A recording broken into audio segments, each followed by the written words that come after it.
After the last video, I had Maury record a couple of guitar parts on this middle section, and we're going to look at working with all these and editing in the next batch of videos. Now, I want to start off by looking at some zooming commands. I've shown you that we can zoom in or out horizontally by clicking and dragging vertically in the arrange timeline by doing that. And we can do the same thing in the editor. If I hit F2, all these commands will apply here as well. I'm just going to hit F2 to close that. And we can zoom in or out by positioning the cursor in the arrange or edit timeline and then moving the mouse scroll wheel as well. So I can just use my scroll wheel rather than clicking and dragging.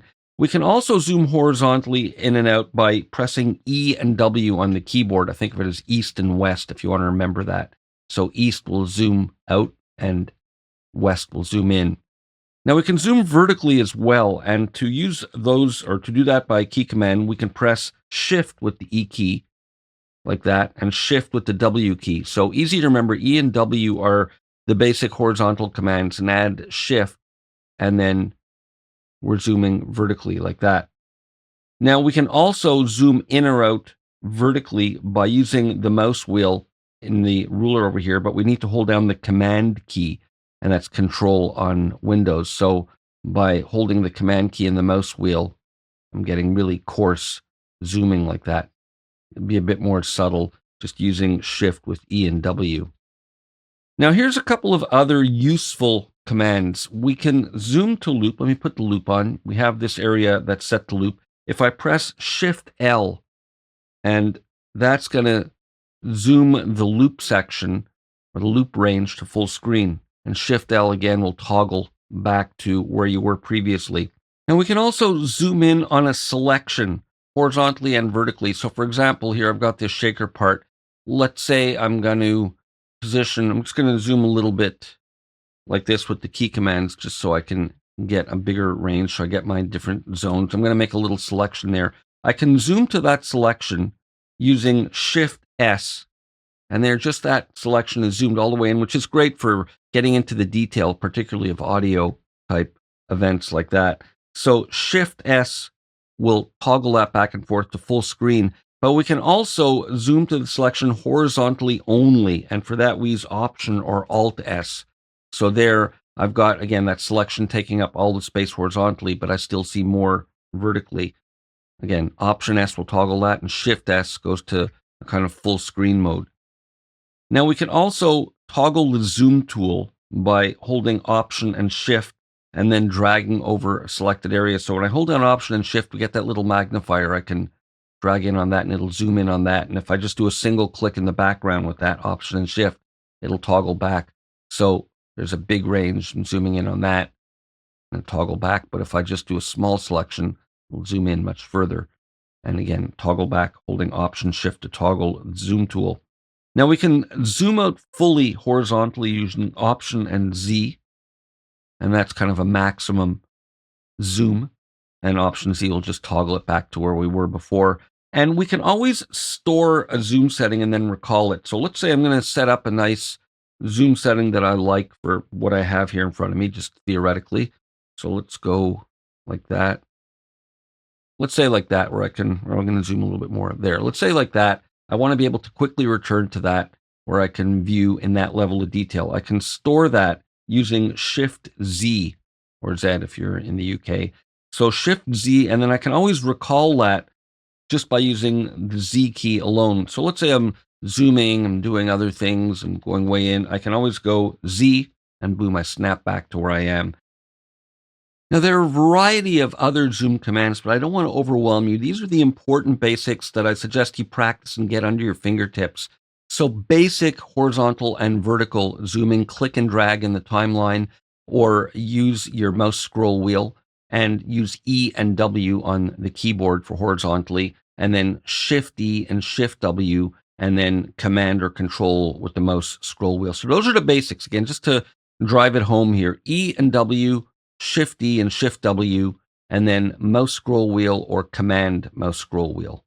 And some other secondary but also very useful zooming functions. If you're working with loops, use Shift L to zoom into the loop range. And you can toggle the zoom on a selection, which is very useful, pressing Shift S, and you can do that only horizontally using Option or Alt S. But again, make your selection, and it could be just clicking with the arrow key to select a whole event, or using the selector to select a range within an event, Shift S or Option S to do it only horizontally. And we can also toggle the zoom tool by Option Shift and then dragging over a range, also very useful. And zoom out fully horizontally, Option or Alt Z. And we can store and recall one favorite zoom setting by using Shift Z and then Z. We'll continue with more in the next video. I want to talk about snapping in a little more detail. I've touched on it earlier, but basically snapping allows editing actions to occur only at specified divisions in time. Usually when we're working in music and bars and beats like this, we're talking about musical divisions, bars, downbeats, 16th notes, and so on. But you can also work to frames if you're working with video, for example. But it basically quantizes the movement of the mouse when you're dragging or moving things to specific divisions. And it makes it easier when we're working with tempo-based material because things will remain in time on the beat or on basic subdivisions of the beat. But we can temporarily toggle snap off by holding the Shift key when we're moving with the mouse. Now, you saw me do it a couple of videos ago by pressing this, and that just turns the whole snap function on or off. And that's fine too, of course. But when we're moving, we can temporarily toggle it off by holding Shift. Now, there's a couple of settings. The default is adaptive and snap to grid. Now, adaptive is the default setting where snapping occurs at the nearest logical subdivision of whatever time base we have, but it's based on the zoom level. So the more you're zoomed in, the more finer the quantizing of the movement will be, and the more you're zoomed out, the coarser it'll be. Now, for example, at this zoom level, I'll click here and move this. You can see I'm moving to bar 19, beat 4 for subdivision, beat 3, beat 2, beat 1, etc. So it's snapping to beats like that. Now, if I zoom a little bit more, and I'm going to use E here, and we'll do the same thing here. I'm at bar 11. It's moving to subdivisions of each beat as well. So it's snapping, or the movement is quantizing to finer divisions based on the zoom level. Now we have snap to grid by default, and the grid is 16th notes. So that's going to be the basic type of movement. And here it's whole beats, but if I'm zoomed in more, it'll be 16th notes. We have other options here. We can snap to the bar. So for example, when I click hold here, we'll see that we're at bar 12, and I can move it anywhere I want and release it, and it'll release, but it kind of snaps to, pulls like a magnet right to the bar line like that. So anywhere in between is free, but it snaps there. And if I hold down Shift when I'm dragging, then there's no more pulling, and it's just completely free movement. I can release it anywhere I want. I'm going to hit Command Z. And without Shift, I can still release it where I want. I'm going to hit Command Z again, but it's going to pull me, snap to that bar. And I can do the same thing here with the quantized value, which is great when we're using a custom quantized range like this, where it's not evenly exactly on 16th notes. Here, the movement, you can see it's being offset a little bit because of the swing that I have introduced here. And we can work in frames if we're working with minutes and seconds here instead of bars and beats, which is very useful. I'm going to leave this at adaptive for a moment. And then we have some secondary considerations. We can snap to cursor or loop. So let's say I've got my cursor over here, and I'm going to, again, even just clicking here with the mouse, it's snapping to beats, but I'm going to hold down Shift so I can click and place it in between the beat here. So again, if I move here now, it's going to snap like a magnet right to where the cursor is, even though the cursor isn't on an even division as identified by adaptive or bar or quantize or what have you. We can snap to events, and this is useful. So I'm going to turn that off. You can have multiple ones of these, as you can see, but snap to events.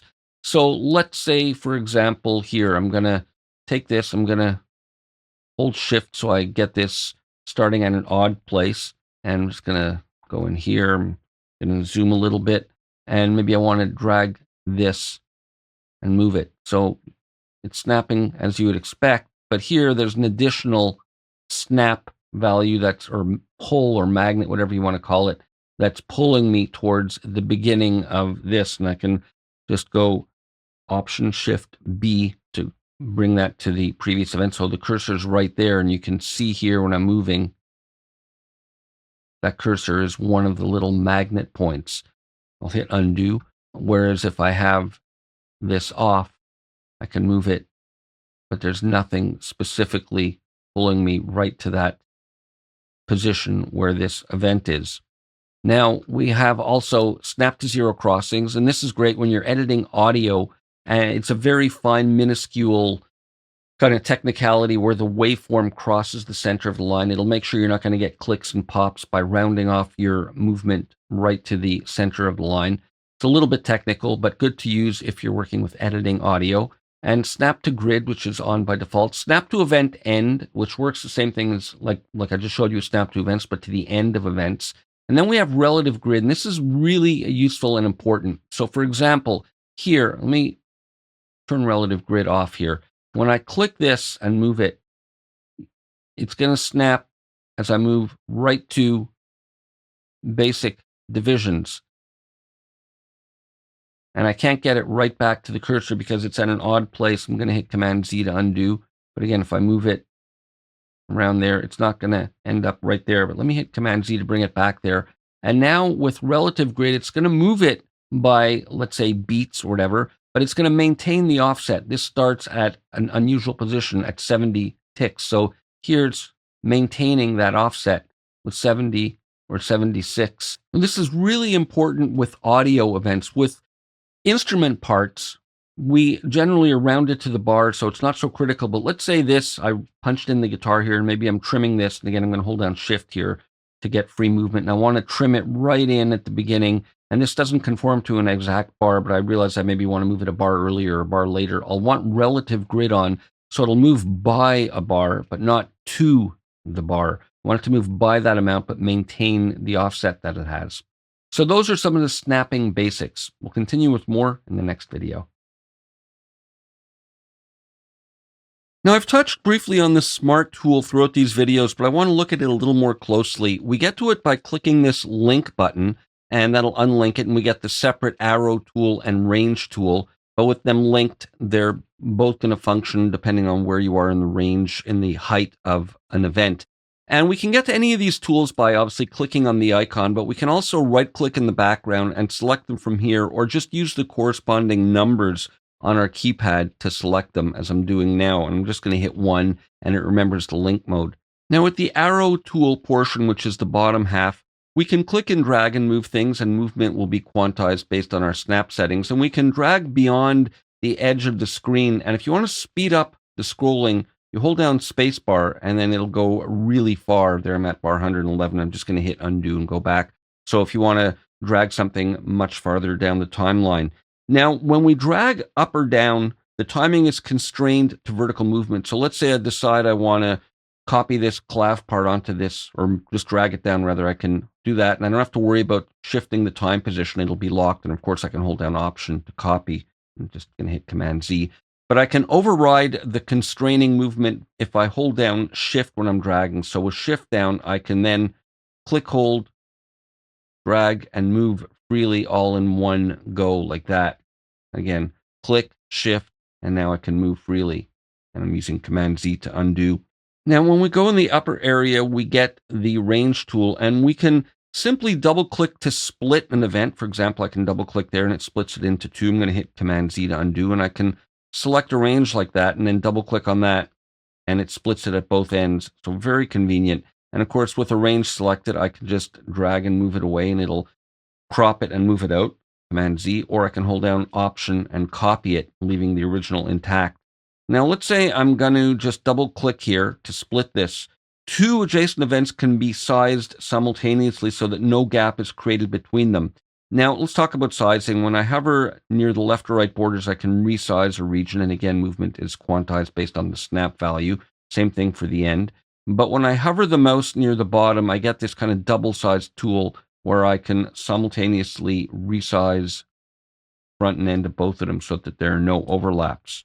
And again, I'll hit Command Z to undo and get back to our original. Now, we can Option or Alt drag the right edge to time, compress, or expand an audio event. And this is really interesting. So this was recorded, and if I hold down Option, we get that little clock icon. And you can see here as I'm moving, it's shifting the length in terms of bars and beats, and it's compressing, and it'll play back much faster, and it'll be obviously out of time with the music. I'm going to hit Command Z to undo. unless you're doing it in even exact multiple where it'll be double or half. It'll be out of time with the music. But we can also use Command with Option, and that's Control Alt on Windows, to do this and define a tempo of the event. So I'm holding both, and now I get a metronome icon, and when I drag, I'm time compressing, but I'm getting a tempo readout. So I'm switching the tempo of this, and I can add in the Shift key to get very fine resolution and movement. And again, I'm going to hit Command Z to undo. Now we get fades on audio events when we click in the upper portion, and then I can click the middle and change the weighting of the fade to have it fade out quicker or more gradually. And I can bring that back to get rid of the fade, and we can do the same thing at the front. And if we hold down Shift, we can adjust both the length of the fade and the shape of it at the same time by dragging up and down for the shape and left and right for the length. And again, I'll just drag it all the way to the end to get rid of it. And by the way, we can also do the time compression or expansion on instrument parts. So if I hold down Option, we're changing the speed of the notes within. Now for selecting, we can lasso events like that across multiple tracks to select them, or we can click with the arrow tool and shift click to select non-contiguous events. So for example, I'll do it here where it's darker and we can see it selected. I'll shift click that, and then maybe this one as well. So I've got that, and that selected now. Now we can also select an event, in this case an audio event, and we can shift home click to select to the beginning of the track. So with that, I'll go shift and home, and it selects everything to the beginning, and I'll click in the background and deselect. And if we go shift end, it'll select everything from there to the end of the track. So let's say I even have multiple additional events, shift end will select them all. And again, I'm going to undo. Now we can shift double click on a track, and that'll select all of the events on the track. And if we shift double click in the bottom, same thing. Now we get the arrow key at the bottom and the range tool on top, but if we hold down the Command key, and that's Control on Windows, we can get whatever tool we have set as the alternate tool. And you see that with the little underline underneath it. And when we click this, we can choose what we want as the alternate tool that we get with the Command key, and that's Control on Windows. And if I hit 1, it'll cycle through those. And if I leave it on the Smart tool here, this is an interesting workflow, I can hold down the Command key to get the range tool anywhere in the height. So that way, if I'm working at, a smaller zoom level like that, and it's a little too small to get precise, I can just hold the Command key down and get the range tool and make my selections without being zoomed in. Now, another thing, I want to zoom a bit, we can hold down Command and Option, and that's Control Alt on Windows, and drag with the arrow tool for slip editing. So what do I mean by that? Let's say I'm going to select this range, double click and split it. So now I'm going to zoom a little bit so we can see more clearly what's going on. With Command and Alt held down, I can click and drag and change the contents of what's displayed within this event. So I can play a different portion in there, which isn't that useful for bars and beats type parts like this, but is interesting for if you're working with film and you have maybe an effects file and you want to get a different portion of the effect sound happening at the same time. You can slip the contents around by doing that. So that's Command Option on Mac and Control Alt on Windows. I'm going to hit Command Z to undo. And finally, with the range tool, I can make a little selection, hold down Shift, and make non-contiguous selections. Then, of course, I can pull them apart like that, and it'll break them all up and bring them there. Hold Command Z to undo, or I can hold down Option and copy them. Here's a quick summary. We can right-click to select a tool or use the tool palette at the top or the numeric key command assignments. When we drag beyond the right edge of the screen, hold spacebar to speed up the scrolling. And when we're dragging up and down, the movement will be constrained to vertical movement and won't move horizontally. And we can hold Shift to override that so that we can move it to a different track and in time at the same time. And we can also resize two adjacent events simultaneously without leaving a gap between them. We position the arrow at the bottom where we get the double arrow icon and then click and drag left or right. We can hold down the Option key or Alt on Windows when we drag the right edge of an event, and that'll time stretch or compress it, and we can add the Command key, and that's Control on Windows, to it if we want to stretch or compress by a tempo amount rather than a speed amount. And for fades, we click in the upper corner of the left or right to create fade ins or outs, and we can hold shift to edit the fade length and curve at the same time. We can click in the background and drag to rubber band select or lasso multiple events, or we can shift click to select them or select non-contiguous events. And when we select an event, we can click shift home to select all the events on that track to the beginning, or shift end to select from the selection until the end. And we can shift double click in the timeline on a track to select all events on a track. We can hold the command key, and that's control on Windows, to get an alternate tool. And if it's set to the range tool, that's a great way to get the range tool over the whole height of an event. And we can hold command option or control alt and drag with the arrow tool for slip editing to change the contents within the event boundaries. We'll continue with more in the next video. Let's take a look at some of the other tools. Now, we've seen that we can split by double-clicking with the range tool, but we have a dedicated split tool, and this is important for one function. It does everything that we can do by double-clicking with the range tool. However, when we're using it to split an instrument part where there's a long note, for example, I'm going to zoom a bit, we see these notes here. Now, splitting conforms to the snap to grid, so if as you see, as I move, the line is kind of quantizing to the movement, but I can turn off snap to grid and it'll move more freely. Now, if I click with the split tool, it's going to split the instrument part and it truncates the event so it remains on the left side and is erased from the right. I'm going to hit Command Z to undo.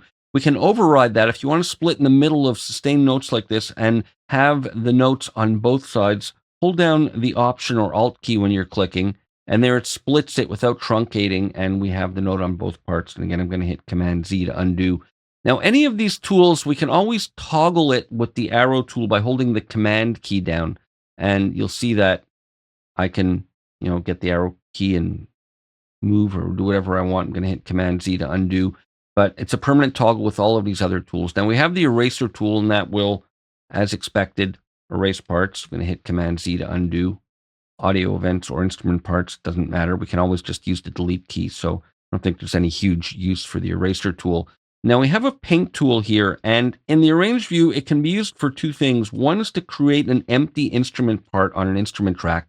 So if I click here, it just creates an empty part, which is great if you want to do some step programming or create patterns, which we haven't looked at step sequencing with the pattern sequencer, but we'll get to that. And I'm just going to hit Command Z to undo. So we can create instrument parts like that, but it can also be used to create complex gain envelopes on audio events. So let's look at that briefly. I'm just going to zoom a little bit so we can go in here. Now, let's say this guitar part is an audio event. I'm going to just go back to the Smart Tool for a moment. I'm going to right click and I can turn on what's called a gain envelope, which allows us to control the volume of the audio event in different kinds of ways. Now, I can click with the arrow tool and create a point, and then just create an offset if I want it to be quieter or louder, and we see that reflected in the waveform.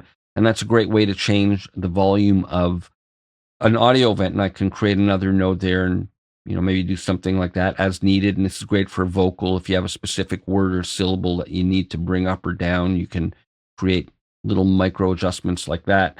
I'm just going to hit Command Z to undo all of these. We can use the paint tool to do this in more complex ways. So with the gain envelope chosen, we can get to the pencil tool and draw based on these different shapes. So if I draw freehand, I can get something like this to create a clip gain envelope.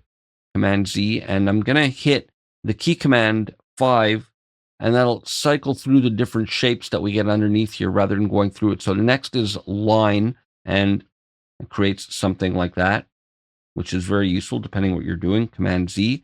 I'm going to hit 5 again to get to the next shape, which is a kind of parabolic or exponential type of line. And again, Command Z. And what's great about that is it creates multiple breakpoints, so you can make adjustments within like that, and you can switch to the arrow tool. I'll hit Command to toggle and then just pull 1 or 2 down like that if you need. So you can get very complex adjustments quickly. I'm going to hit 5 again to get to the next shape. And here we can draw a square wave type of automation for the clip gain, and vertically we'll adjust the value so you can get a real gated effect with complete on-off sudden switches, and you can scale that to have lesser of a range, and you drag left and right for the amount or how long you want it to go on for, and the frequency or rate of them is set by the snap value up there. I'm going to hit Command Z to undo, hit 5 to go to the next shape, and here we have a triangle wave. Same thing, up and down is the amplitude differentiation, left and right for how long you want it to happen, and the frequency or rate goes by the snap value. Command Z, 5, next shape is a saw wave, same kind of thing. Command Z, I'm going to hit 5 again, and the next thing is a sine wave where it's kind of smooth values. We'll just zoom a little bit here like that. And then the next one, I'm just going to go up here to show you, is transform. And with that, you can draw around existing automation and you can scale it like that. So you can get interesting kind of ramps. And depending where you grab, it can scale in different directions. And I'll just zoom back out and get rid of that. Now, next we have a mute tool, and this will mute selected events, and it'll toggle the mute status either for instrument parts or the audio events. And by the way, one last word about the clip gain. If I right click here, we can always bypass the clip gain with that. So you can leave it intact and just bypass it. But for now, I'm going to turn it off. So we mute events by clicking like that. But I think a much easier way, I'm going to hit 1 to go back to my arrow tool, is to simply hit Shift M, and that will mute whatever selected event you have. Now, if we hit M, that mutes the track. You see this little M light up, and that'll mute everything on the track. But whatever selected event there is, Shift M will mute just that event rather than the track. Now, next we have what's called the bend tool, and I want to skip that right now. It's got to do with transient detection and when we're editing bend markers and that. And then we have a listen tool to kind of solo and listen to any part that we want.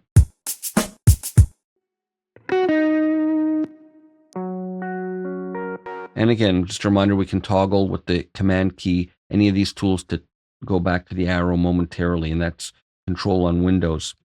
We'll continue with more in the next video.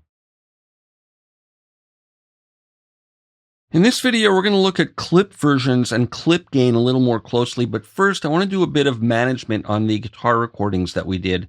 Now, I had them record multiple takes here, and we're going to get to that in a moment, but I also had them record in this middle section offline when I didn't show it on video, and there's a couple of parts, and I duplicated the tracks, and I changed the amp higher settings, and for example, in one of them where I added some modulation and not the other, just to get some differentiation, and they're hard panned, and here's what they sound like. And that's fine. Now I want to trim the beginnings and ends, so I'm going to shift click for both of these. And then with the trim version at the end, I'm going to hold down shift. I'm going to click hold and hold down shift so I can move both of them together so that I can trim the beginnings and the ends. Now here I ended them separately, so I'm going to trim this one separately. And for snapping, if I have my snap set to event end, it'll snap right to the end here. Not that that's important, but just showing you a useful version or reason or way to do that. Now I want to zoom in on this, and a couple of more scrolling commands I want to show you. We can use command with the plus and minus keys to move horizontally like that, and then command shift with plus and minus to go vertically, and on Windows that would be control and control shift. So here we've got the multiple takes. I can click hold here, and I had them do 7 takes, and we can go through them and listen. A nice little shortcut for moving through here is holding Option or Alt and then using the scroll wheel, and you can move through the takes like that. But what I'm going to do is, and I'm just going to zoom a little bit like this for now, just so you can see a bit more what's happening. I'm going to close the inspector by hitting F4. I'm going to unpack all of these and then place them on these tracks over here, the tracks that I want to use. So to do that, I'm just first going to trim this a bit more. So I'm going to hold down Option Shift to toggle my zoom tool, go right in like that, and again do some tweaking of the endpoint just like that. So I have a little bit of space there, and Option Shift, and I'm back like that. So as we know, we can view all the layers like that. But what I'm just going to do is right click, and I can unpack the layers to tracks, or I can unpack the takes to tracks, to new layers, to existing layers, etc. I'm going to unpack them to tracks, and there they all are. So I've listened through to them. I had them do the same part 3 times, and then I had them do a different part a few more times. So what I'm going to do is I'm going to just take this one, drag it down over here. This one, drag it down over here. And then I want to maybe use one of the other ones. I think I'm going to use Take 5. It's a little bit of a different version. I'm going to hard pan these and then maybe pan this up the middle. So I'm going to take this and I'm going to drag it down to an empty space, and that'll create a new track for me here. Now, if I hit F4, we're going to see that there's no processing on that new track, and we'll deal with that later. That's not really the focus of this video. So now I've got these that I don't really need or want, but I don't think I want to get rid of them for sure. So I'm going to hit F4 to open the inspector, and we haven't looked at this yet, a track list. And what I can do is hide these tracks that I'm not using. So I can actually get rid of these. I'm selecting both of those. I'm going to command click to set that one. I'm going to right click, and then I can go remove selected tracks. I've just removed what's unused. And then I have these that have been unpacked, but I don't really need to see or hear them. I'm going to mute them all for now. I'm just concerned with these three. And then I can simply hide them by clicking these little bullet points, and that will hide them from the view, but they're always available to come back. And I'm just going to close that up. Now I want to just quickly hit F3 and copy the processing across here. I just need to simply drag these just so we get some sound for now that sounds okay, and then the analog delay. And I'm going to hit F3 to close this up again. Let's just listen.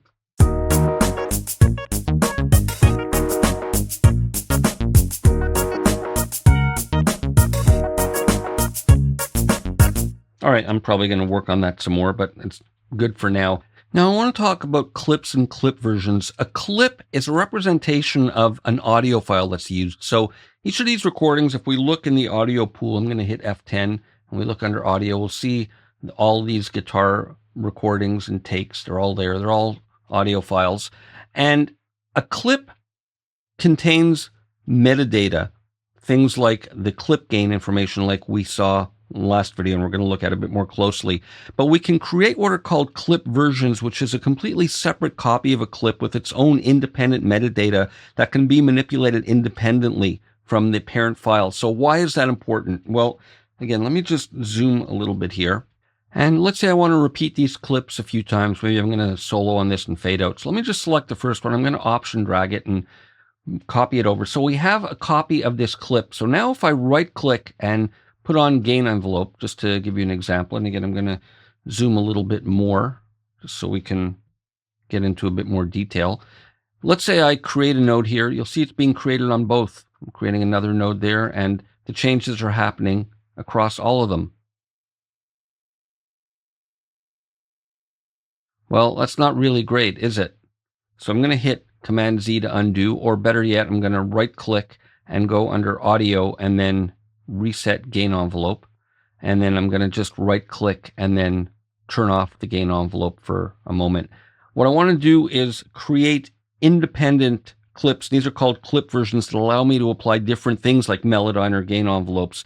So I can copy this over, and I'm going to do that. And I'm going to right click on it. And then under audio, I can go to new clip version. So now I can, again, right click and enable the gain envelope function. I can create, let's say, a node there and a node there, make my change, and you'll see it's not affecting this one. This one is independent. Clip gain isn't turned on there because it's independent. Let's turn clip gain on there, and you'll see that it's independent, and I can create independent markers that are separate from this one. So again, let me just reset this under audio. I'm going to go reset gain envelope, and I'm going to do the same thing here. Now, we have a little problem, and that is that these ones are getting adjusted as well because they're all tied together. They were recorded all in that one take. Not a problem. We can create multiple clip versions simultaneously by using the separate shared copies function. So I'm going to select all of these, and this one's already independent, and I'm going to right click and go under event, and then I've got separate shared copies. So now they're all independent. I can make my unique settings on each one. Now I'm going to hit Command Z a couple times, and you might be thinking, well, what's the use of this? Well, all these little guitar figures, maybe, and he played them pretty evenly, but maybe I want to make one or two of them quieter or louder just so they all blend together.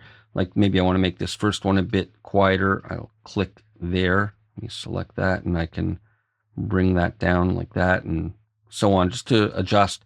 And again, I'm just going to hit Command Z to undo those gain envelopes. So I want to duplicate these again. So I'm going to just zoom a little bit again so we can get in here. I'm going to Option drag this, click and Option drag, and then click and Option drag. Now I want to make these independent clip versions. So there's a shortcut that I can use for that. I can just use Alt or Option C. So those will be independent now. Just to demonstrate, I'll make a couple of node adjustments here and you'll see that it's adjusting this one but not that one. And again, Command Z to undo. Now I wanted to get into some more nuances for clip gain. We're running a bit long, so I'm going to end off here and we'll look at working with the clip gain envelopes in the next video. So a clip version is a completely separate copy of a clip with its own independent metadata that can be unique on each version, and that includes things like Melodyne or gain envelopes. And to do that, we can right-click, go to the audio menu, and choose New Clip Version. And we can create multiple clip versions simultaneously using the separate shared copies. And we can do that two ways. We can select the multiple events, right-click, go to Event, and choose that function, or select them and then use Option C or Alt C on Windows. We'll continue with more in the next video. All right, I've reorganized my tracks a bit and I've moved this Take 5 up to the mono track. And I want to look at working with clip gain envelopes a little more closely. So here, I think I want to bring the level of this one down. These two blend nicely. But this one's a bit loud. It's got a bit more distortion on it. So I can create a node there and bring it down. And I'm going to need to do this one separately since it's a separate clip version. And, we can tweak these as we need down the road, but just to show you how it works. Now, I can click to create multiple nodes. We've seen that before. But to select them, I can hold down Option or Alt and drag across. And then with them all selected, I can move them all together either horizontally in time or up and down like that for volume. And we can always right-click on a specific node and enter an exact dB value if I want precise movement like that. Maybe I'll type -9. And we can, of course, also from there cut, copy, or delete the nodes. But with them all selected, I can easily just hit the delete key like that. And if you don't use the Alt key, it'll delete the actual clip itself. Now, maybe I want just this second hit to be a bit quieter. I'm going to create kind of anchor points like that, and I can bring it down like that. Now, if I want finer resolution, I can hold down the Shift key, and you'll see that it's moving in much more finer increments. Now, we can always hover the arrow tool over a point and hold down Option or Alt to scroll the mouse wheel to move the point up or down as well. And we can click and drag the curve handle to change the curve or the shape of the curve. For example, here, I can do that, and I can right-click on that little curve handle, and I can type in a bend value if I want and change between an S curve and exponential. So maybe I could type in, or mouse drag, whatever type of shape and size curve that I want. And there's the curve handle when you hover it between 2 points. Now I'm just going to Option drag and get rid of these, and I want to look at some additional functions when we're using the paint tool. Like, for example, let's say I'm going to use the square wave for demonstration purposes. So we know that we can click and draw like that, and up and down is the kind of amplitude, and the rate is determined by the snap value. I'm going to hit Command Z to undo, but we can hold down Alt while we're dragging to adjust the frequency only of the waveform. So I click like that and hold down Alt, and now we're changing the frequency, overriding the snap grid.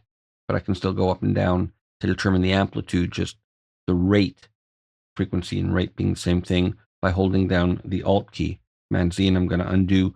And we can hold down the Command key, and that's Control on Windows, to vary the amplitude and polarity. So again, I'm going to start drawing, and then I hold down Command, and now I'm keeping the same rate, but moving the range of minimum and maximum up and down like that. I'm going to undo as well.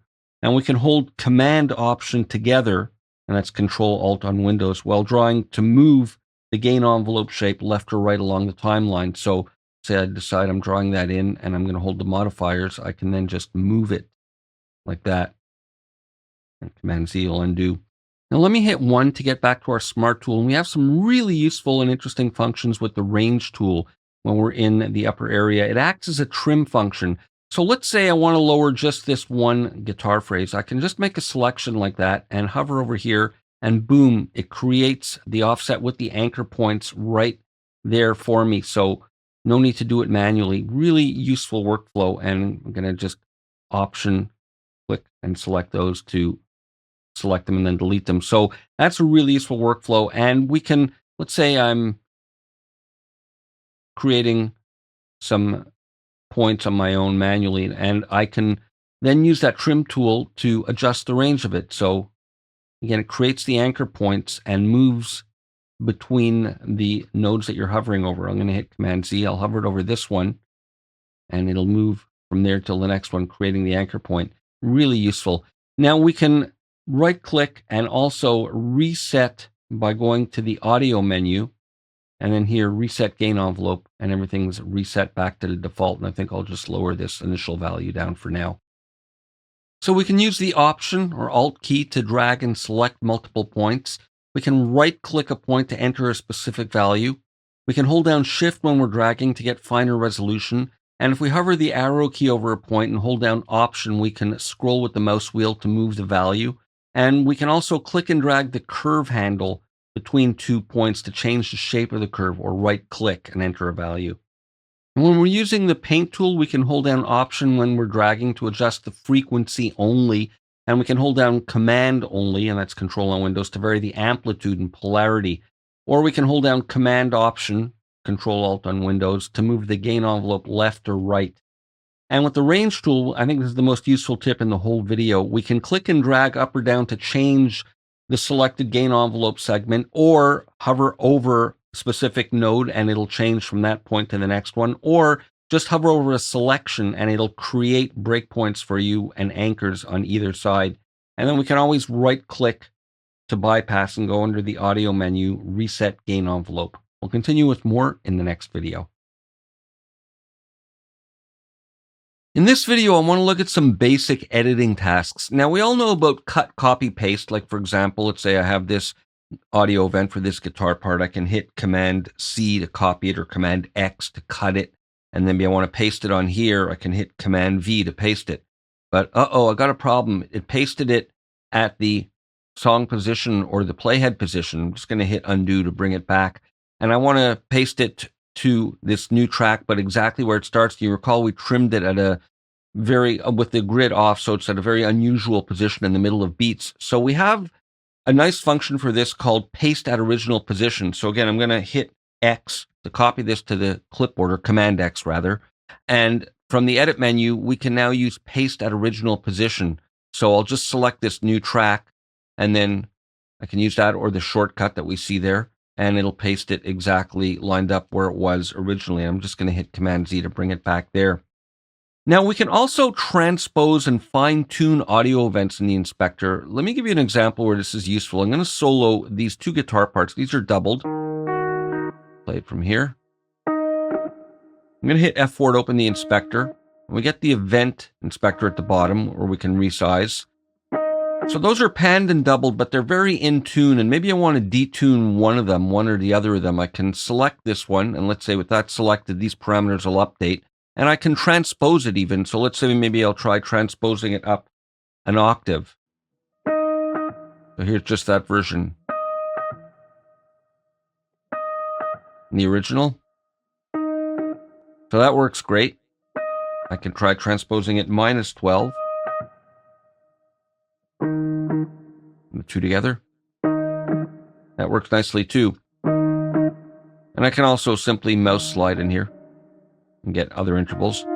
But let's put it back to 0. And then I can fine tune and sense, and this will give us a nice kind of stereo detuning if we just do a little bit. So it widens it right up. Try 12. Great.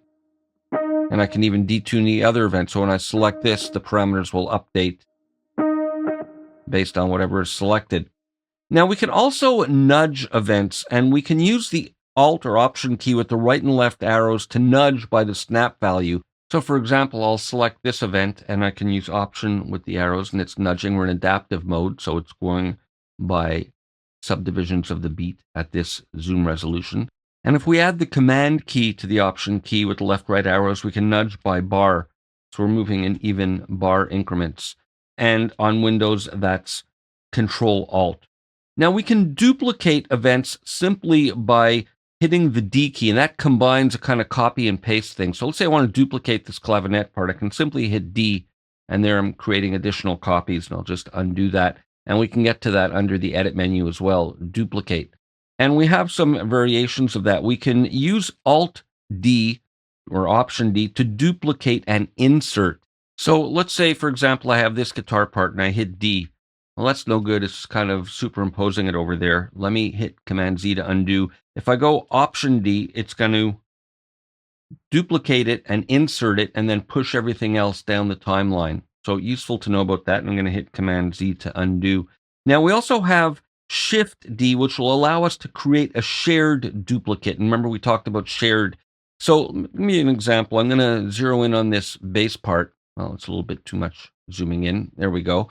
So here I can hit D and we see that we've got a duplicate. I'm going to hit Command Z to undo. Now, if I hit Shift D, I'm going to get a shared duplicate, and we see this little ghost icon in both of them. And that means if I make changes in one, it'll appear in the other. So it's kind of like an alias or a ghost event. Changes to one will apply to others, which could be useful in a part like this. You may or may not want it, depending what you're doing. I'm going to hit Command Z to undo, and we'll Option Shift click to snap back to our regular view. Now here's another common thing we might want to do. On this drum part, you'll recall I have kick, snare, hi-hat, and I believe shaker all programmed in here. Well, I might want to explode those pitches to their own tracks so that I can treat them separately. And explode is just language that's used to separate by note pitch. So I can right-click on this, and it's in my recent items here because I did it recently, but it's in the instrument menu here, explode pitches to tracks. So now I've got these each separated, and I can solo them. There's just the hi-hat. There's just a shaker. There's just the snare drum, and so on. So this way, maybe I want to adjust the quantized value of the individual elements separately, or change some of the other parameters here, transpose something, add velocity offset, whatever. It's a way of separating the notes out onto their own tracks, which is great for this type of drum part. And I'm going to hit Command Z to undo. Now, another thing that we can do when we're editing audio is what's called strip silence, to get rid of silence between the portions of the track that have audio on them. Now, a good example is this guitar part. Now, I'm going to solo it. So we have those little figures and then a lot of space in between. Now, a guitar might be noisy. There could be noise in the middle that we want to kind of gate out or get rid of. We just want to hear the music he's playing and not the noise in between. So to do this, we can get to the strip silence panel from under the view menu. In additional views, we have strip silence, and it opens up an extra set of controls. And there's some preset ways that we can do, and they may or may not work. I'm going to just select that, and I'll hit apply, and that's not good. It's chopped it up in an odd way. I'll hit undo, and I can go through these, lots of silence, hit apply. That's not working either. But we can go to manual, and this allows us independent control of all the parameters, so we can set a threshold for when it opens and closes, what it considers silence, and we have minus 30 dB, and we can link the two together or unlink them and set a separate amount for each, but that should work fine. A minimum length for each event. We can add some pre and post roll at the front and back of the cuts just to make sure there's no clicks or pops, and 0.001 seconds or 1 millisecond is usually a pretty good bet. And we can do the same thing at the end, add fade ins and outs. And again, we can unlink these and set them separately, but I'll go with the defaults and let's hit apply. And there we have a much cleaner break. And again, I'll zoom in and we can see that they're clean. Maybe I want a bit more pre-roll. Let me hit Command Z to undo, and maybe I'll unlink that and I'll dial that up a bit. Maybe something like that. And let's go apply. I mean, that's probably a bit too much, but just to show you what it does, you see there's more silence at the beginning. We have a little fade at the end. I'll hit undo, bring this back. Probably something around there should work nicely. Maybe I'll do a bit more of a fade in at the beginning. And that should do it. And that looks about right. And of course, you can do that on any or all of the parts as necessary. I'm going to hit Command Z to undo. Now I want to look at what happens when we have audio parts that are overlapping. Let's say I drag this over here and I have two happening at the same time. Let's play from there and see what happens.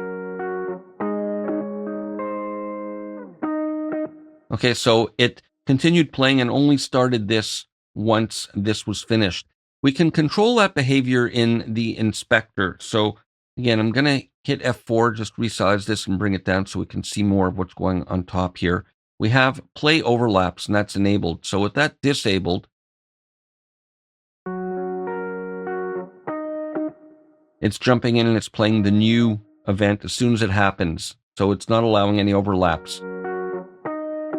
Whereas when this is on, it'll play both together. Now, it doesn't really make sense musically, but just to show you how that works. And again, Command Z will undo that. Now, we have some behaviors in the transport bar that are useful to explore. We can right-click on any of these controls, but I'll right-click on the loop button, and we can go loop follows selection, and we have the shortcut there that you can see, and you can also get to these under the transport function. And now, whenever I select an event, you'll see that the loop range, let me just zoom a little bit, follows whatever I've selected. So that's great if you're working on editing something, and you want to just select it and then hit play, and it'll loop over and over again. Useful to know about that and easy to toggle on and off. And we can also enable a separate play start marker. Now, what that means is usually we click here and we start playback, and just hit that to get it off. The edit cursor and the playback cursor are the same thing, but we can have them separate. I'm going to right click and go enable play start marker, and we see this triangle that we can drag. So even though I've positioned the edit cursor there, if I hit play, it's going to start from here. So I can do any edits I want here, move my edit cursor, but it's going to start from there, and then we can just drag that to move it where we want. And of course, it's snapping based on the snap values that we have there, which we can easily toggle off, of course. And I'm just going to right click and take that off. And then we have another one, return to start on stop. And a lot of Pro Tools users will be familiar with this. Let's say I'm going to start playback from here. We're back to the combined play and edit marker. Now I'm going to hit stop, spacebar, and it jumps back to there. So that's useful if you're working on the same section over and over again. Maybe you're making some edits or doing some mixing and you want to hear a few bars over and over, but you don't have loop enabled. It'll always snap back there, right click and then disable it. And then when I hit stop, it just remains where it is and I can continue playback from there. Now we also have locate to the mouse cursor, which is great for starting playback wherever you want. Now, the default key command assignment is Command spacebar, and that interferes if you're on the Mac OS with some of the system preferences for Spotlight. So if we go to keyboard and shortcuts, I'm just going to disable this so I can show you how it works. I can hold Command and spacebar and click, and it jumps to wherever my mouse cursor is. So I'm just tapping Command spacebar, and that's it. So that's a great way to relocate that function. Now, maybe you like that Mac OS function. You can always easily reassign the key command. So if we go to shortcuts, I'm just going to type in locate. I'll show you how to do that. We have locate mouse cursor. And maybe I'll go enter key and type in shift spacebar. And I'll assign that one. And we'll go apply and OK. So now I can use shift spacebar to quickly jump around like that. And I can go back to my Mac system settings over here, and we're in keyboard, shortcuts, spotlight, and I can re-enable that, and no conflict. So it's just a suggestion for how you might want to reassign it if you like the two of them. Now, one final function I want to show you in this video is what's called a ripple edit. So let's say, for example, I'm selecting this audio part, and I'm just going to hit delete. Boom. Everything else remains where it is, and that's gone, and that's fine. I'm going to hit Command Z to bring it back. Now, if we enable this button over here for ripple edit, and again, there's the shortcut that you can see there, what's going to happen is it moves everything to the right on the timeline over. So if I delete this, it's moved the two parts that existed after it back to its place. And I'll hit Command Z to undo. Even if you're just trimming an end like that, they'll snap and move over. So this is great if maybe you're working with spoken word or something like that and you want to edit some audio and get rid of the gaps in between. It's a great way of having everything shuffle left by the amount that you're trimming. We'll continue with more in the next video. I want to talk about edit groups in this video. In some instances, when you're editing, for example, this doubled guitar track, when I did strip silence, you want it applied to both at the same time, and other edits like trimming or whatever. So you can group tracks so that any changes made to one are applied to all the track members of the group. So as a simple example, I'm going to group these two tracks together. So all I'm going to do is shift click to select them both, and I'm going to right click, and I'm going to go group selected tracks, and you can use the shortcut as well, Command G or Control G. And a name will be suggested for you. I'm just going to rename it just for the sake of giving it a different name to show you how it's done. And I'll click OK. And now if I zoom a little bit, I'm going to use Command Option with the plus sign to zoom vertically. We'll see that there's a group field here, and we see the name of the group. So now, for example, if I make a selection there, they're both selected. If I trim one of them, they're both trimmed. So just to give you that example that I used in the last video with strip silence, if I go into additional views and enable strip silence, and I believe all the parameters are still where I left them, I'm going to hit apply, and it's done to both of them. And I can do the same thing there, just a quick selection and hit apply, and it applies to both. Let me just zoom in and make sure, and yep, that all looks copacetic. So let me hit F4 to open the inspector, and the other thing I want to do is edit the tuning of one side, the fine tuning, but not the other. So in this case, I'm going to need to suspend the group. Now there's two ways I can do this. The first is by the shortcut Shift G, which brings up this suspend group menu, and then I can start typing. You may have multiple groups, and I just typed G and it called up guitar group because it's my first one. But if you have multiple groups, just start typing and it'll appear. So with that, I've now got it suspended. So for example, I can trim one and the other isn't trimmed. So let me just select all of these and do that little tuning offset. And by the way, you can always revert to default values by command clicking, and that's control click on Windows. And it might be interesting to do some of these at some slightly different values. So let me shift click maybe that one, and I'll just change those slightly just for a bit of variety. And let's listen. Just mute this one. Great. So now if I want to bring the group back, I'm going to hit Shift G again, and again, type in the group and then just hit return, and now they're back and grouped together. So if I edit one, they'll both be edited. Now the other way that we can suspend a group, and again, I'm going to zoom a little bit, is to hold down the Option or Alt key. And let's say, for example, I want to move this. They're both moving together, but if I hold down Option or Alt, let me deselect, I'm moving, or in this case, copying just one, and it's suspending the group temporarily. Now, if I wanted to move that one, I can't hold down Option without copying it. So in that case, I might want to do the Shift G thing and just suspend it that way so I can move it like that, and then Shift G and then bring it back. So it depends what the action is. Like, for example, maybe here, I'm going to hold down the Option key and click this so I select just that one and maybe change the tuning offset slightly there. So that's detuned a different amount than the other ones are. Now, if we want to add to the groups, and again, I'm going to zoom a little bit this way over here, or actually I better leave it open so we can see those fields. If we want to add, like for example, maybe I decide I want this in the group as well. We have this group drop-down field here, so I can just have it join the guitar group like that. And if I want to remove it from the group, I can, of course, just go to none, and I can rename the group from there as well. Now, we also have the right-click menu or contextual menu here, where I can dissolve the group if I want to get rid of it, and I can also have access to all my groups and assign a track to a group that way. So again, with this example, let's say I want to add this one to that group, I can easily right-click, go group assignment, and go guitar group, and now it's a member of that. So two ways to add or remove a track from a group, and finally we can dissolve them completely from there. And I think I'm going to remove this one and just leave these two groups. We'll continue with more in the next video. In this video, I want to look at bend markers and time stretching. I'm going to right click and I'm going to use the return to start on stop command. Now you recall I have this guitar melody at the beginning.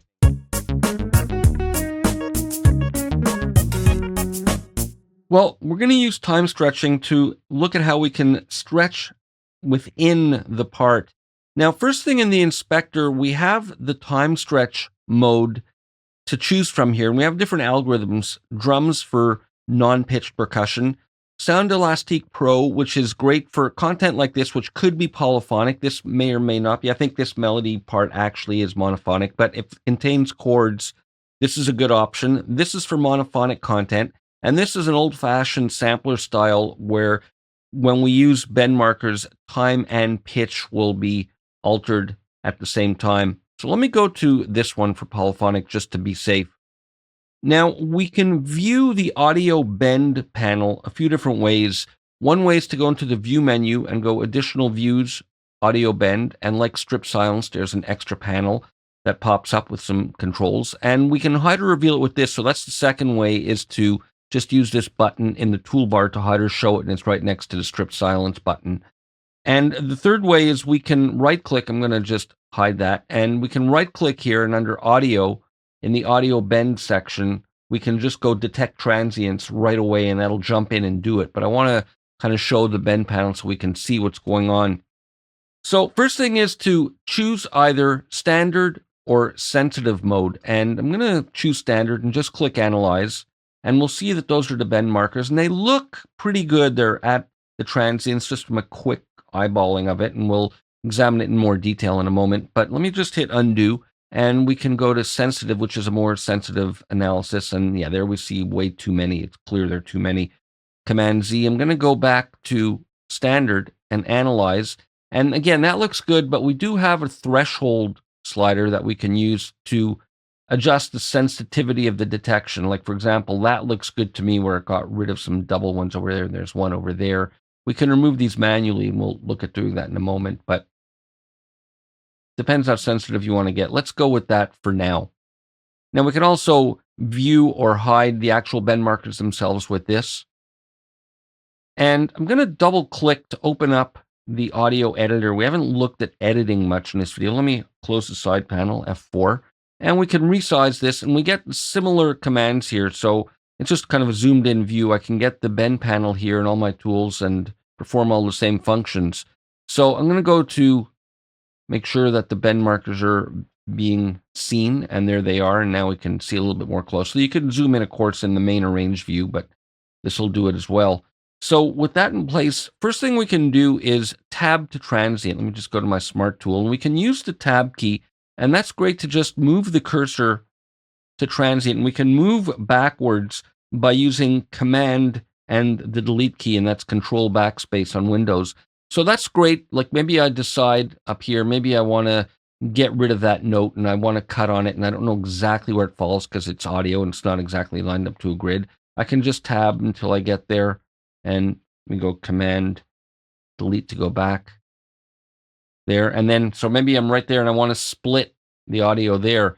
I can, of course, just select my audio event. And with that, I can go under the menu here and go to split, or Option X. And there I've split it right at that transient. I'm going to hit Command Z to undo. And of course, we can use our same zoom commands in here so you can see a bit more closely. And you'll see a little shaded area. This one indicates the range of the bend markers, but we don't need to see that so closely. So again, tab to transient moves, and Command delete moves back, and then we can use the Option X command, for example, there, and I just split the region at that transient or bend marker, and Command Z will undo that. Now we can even tab to transient when we're not viewing the bend markers. In fact, we can even do that, and it'll make it a bit easier to see. So you can see it moving like that. And if you're doing simple cutting and that kind of thing, it's probably better to work without the bend markers, just if you're using the transient detection as a means of locating for simple edits like cutting, for example. Now we can use Shift with the Tab key to make a selection based on transients. And again, there, maybe I want to hit Option X, and I've split that. Maybe I want to delete that and punch in that part. It's a good way of zeroing in on your edits. I'm going to hit Command Z to undo. And we can also use Shift Tab like that to go forward, but then we can also use Command Shift with the delete to remove from the selection like that. And that's Control Shift backspace on Windows. Now, the bend markers are used in Studio One to stretch the audio inside an audio event without needing to slice the event into multiple pieces. So we can manually insert bend markers by switching to the bend tool. For example, let's listen to this. Okay, so maybe this note here, I want that a bit longer. Let's view the bend markers. Just select this. And we'll see that there's no bend marker at the end. I want to put one there and stretch that out. So I can switch to my bend tool and just click there and then drag it to edit it. And I'm stretching that out. Sounds pretty good. I can right click directly on the bend marker and I can reset it, or I can, as you can see here, cut, copy, or delete. And you can delete multiple bend markers if you want. I can also just double click with this tool and that'll get rid of it as well. Now let me just switch back to here and we'll just select this audio event again. We have some other functions here. So we can restore this, remove bend markers. Here we can set the algorithm again like we could in the inspector. We have access to the group functions. And here is where it gets interesting. We can either quantize or slice these based on the bend markers that are either automatically generated and adjusted by the threshold or manually added. So we can not only stretch or compress components of an event within it without slicing, but we can also optionally quantize or slice. Now, quantizing is like what I did with my shaker part in one of the earlier videos. I just hit quantize and it did all this under the hood. But this is a way to get into the details in case there are some problems and you want to maybe change some of the markers, some of the analysis wasn't correct. So with quantize, we have a strength slider and we can simply hit apply. And there it's applied and you can see the shading of the audio that's been time stretched or compressed, and it'll probably sound pretty good.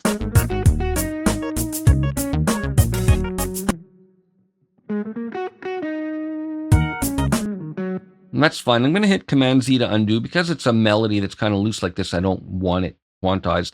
But we can also optionally slice at these markers, which is great. Not necessarily for a part like this, but maybe a drum part or percussive part. Maybe you want to replace some of the hits or you want to move some of the slices around to other tracks. We can slice based on these markers. We have a few options. We can generate auto fades if we want.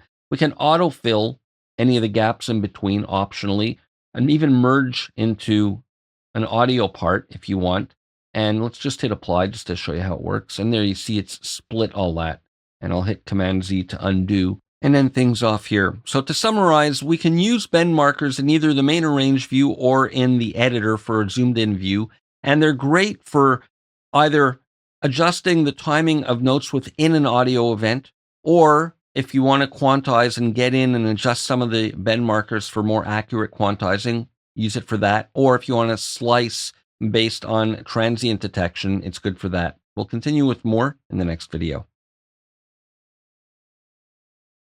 Let's take a look at some of the things we can do in the note editor. Now we know that we can get to it by pressing F2 to open it, and we can also press this button here and we can expand it or detach it rather like that and then go to full screen, or we can reattach it like that and we can resize like this. Now let's start by hiding the step panel, and I've got the arpeggio event selected and we can see here that's what's showing. Now we have a list over here of what we can view. So for example, let's say I want to view the bass at the same time. I can click this to bring it into view and it's kind of shaded in the background, which is sometimes useful for seeing the notes from other potentially related parts. And I can turn on or off whatever I want to view, and I can actually click that. And then now I can edit the actual bass parts, and there I'm not seeing the arpeggio at all. But let's go back to the arpeggio parts and get rid of the bass, and I'll just close that up. And we have our three different views here: the piano view or note view, the drum view, and score. And we're going to focus on here. Now, first thing is selection techniques. We click a note to select it, and we can, of course, hit Command A to select all in the event. I'm going to click in the background and deselect. We can also hit Command Shift A to select all the notes and all the parts on the track. So for example, here's the arpeggiator event or arpeggiated note event, and then here's the other event. So I'll go Command A, these are unselected. If I go Command Shift A, it selects the events that are later in the track as well. And that's Control Shift A on Windows. Now there's an action menu with other commands that we can get to, and that's available over here. And we can go select notes, and there's various criteria. We can select or deselect either highest notes. For example, if I go highest notes, let me click OK. We get just the top notes when there are multiple notes happening at the same time.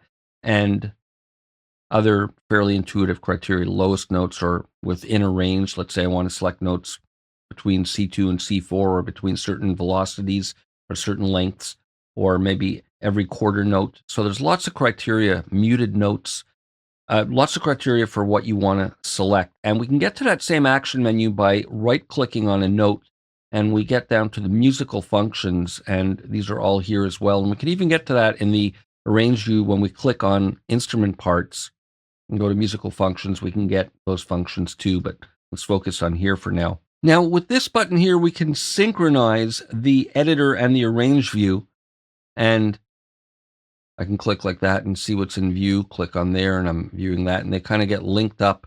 And in terms of zooming, I can use my same key commands. I'm going to use E here, and you can see that they zoom together, whereas when that's unlinked, I can now just zoom here and leave this as is. So again, let's focus in on these for now. I'm scrolling with my mouse wheel.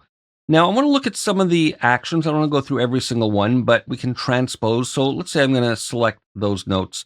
Now I can go from here and transpose, and I have a variety of criteria. I can transpose by a certain number of octaves or semitones, and I can set all to the same pitch if I want. So very intuitive transposing functions. And I can apply the scale setting in the inspector here. Right now it's set to C chromatic by default unless you specify another scale. So let's say I'll choose these first few chords or few notes, and maybe I want to hear that in C melodic minor. So I'm choosing that there, and I can go here and go apply scale, and those notes snap down. I'm going to hit Command Z, and it only affected a couple of notes, but it obviously depends on what scale and what notes are selected. Now, if I choose velocity here, again, I can add specific percentage to the velocities of each note. I can add multiples if I want to multiply it or scale it like that. Or I can set all to the same velocity, maybe good for dance machine drum grooves if you've played in the part originally. And I can restore velocity, freeze velocity. Now quantize, again, very intuitive, quantize to 50%, quantize notes, and we get the quantize value here. So let's say I switch that to quarter notes, and then under the action menu, I'll go quantize. You'll see they all moved and snapped to even quarter notes. I'm going to hit Command Z to undo. Let's just go back to eighth notes for now. And we have more functions here. Humanize is really interesting. We can add a velocity range of plus or minus specific percent to randomize the velocities, and even the note starts if I don't want them perfectly quantized. Let's click OK. And you see there's a subtle shifting there. I'll hit undo. And of course, that's all user definable. And length, again, very precise. We can add to the length a specific multiple of times, or add a quarter note, add an eighth note, add a 16th, so on. We can subtract them out. We can set all to the same length, which could be useful for this type of part. For example, let's say I'll go like that. Again, it wasn't much change because they were all played in pretty evenly. But let me just bring that back, and we can multiply the lengths by a specific amount. Force note legato, meaning that it'll lengthen every note until it reaches the next note, for example, like that. I'm going to hit Command Z to undo. And overlap correction, meaning if notes overlap, it'll be taken care of, or legato and leave the overlaps in place, and even an overlap amount or a range of kind of tolerance. And just hit cancel, and we can stretch notes, again, half tempo, double tempo, or freely by a specific amount. And this is on a per note basis. We can do it here, of course, by option clicking on the events, but these are for specific notes within the events. And we can distribute notes so that they're spaced evenly. Split at the grid, merge events, we've looked at that, mute notes, and so on. You can randomize notes. It's kind of interesting. We want to use, it's interesting to generate some potentially good ideas. We could randomize the pitch using the original range, using original pitches, custom pitch range, which we can set here, randomize between those notes. We can randomize velocity, note length, so on.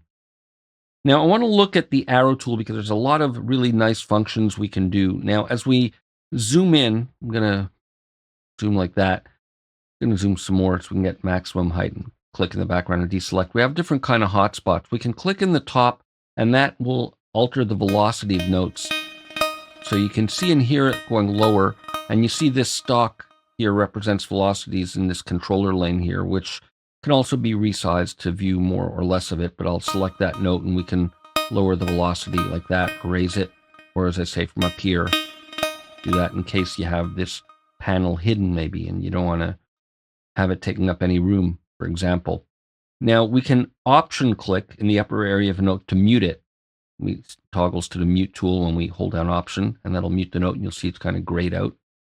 And I can option click again to toggle it, but I prefer using key command Shift M will toggle notes just as it'll toggle events in the arrange area. Now we can click in the lower area of a note to split it. Let me just zoom in a little bit this way so we're seeing the notes a bit shorter. So I can click in the lower end to split it, and there I've split that into two notes. And that'll toggle with a glue tool. If two adjacent notes are butted together, I can click that and join them together or glue them together. We can option click at the lower area of a stack of notes in the same location to split them all. So that'll split one note.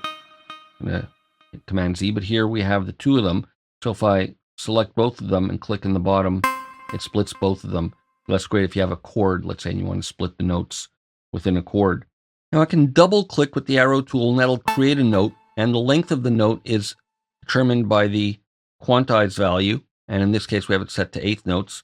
We can double click to erase a note, and let's say I set this to 16ths. I'll double click again, and it created a shorter note. And we're zoomed way in, that's why it looks so long, but it's actually only a 16th. Double click, and that'll get rid of it.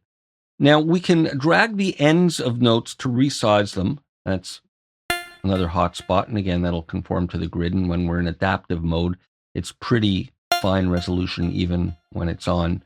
And the snap values are different, as you can see, for the arrange view and the editors here, so you can have different values as needed.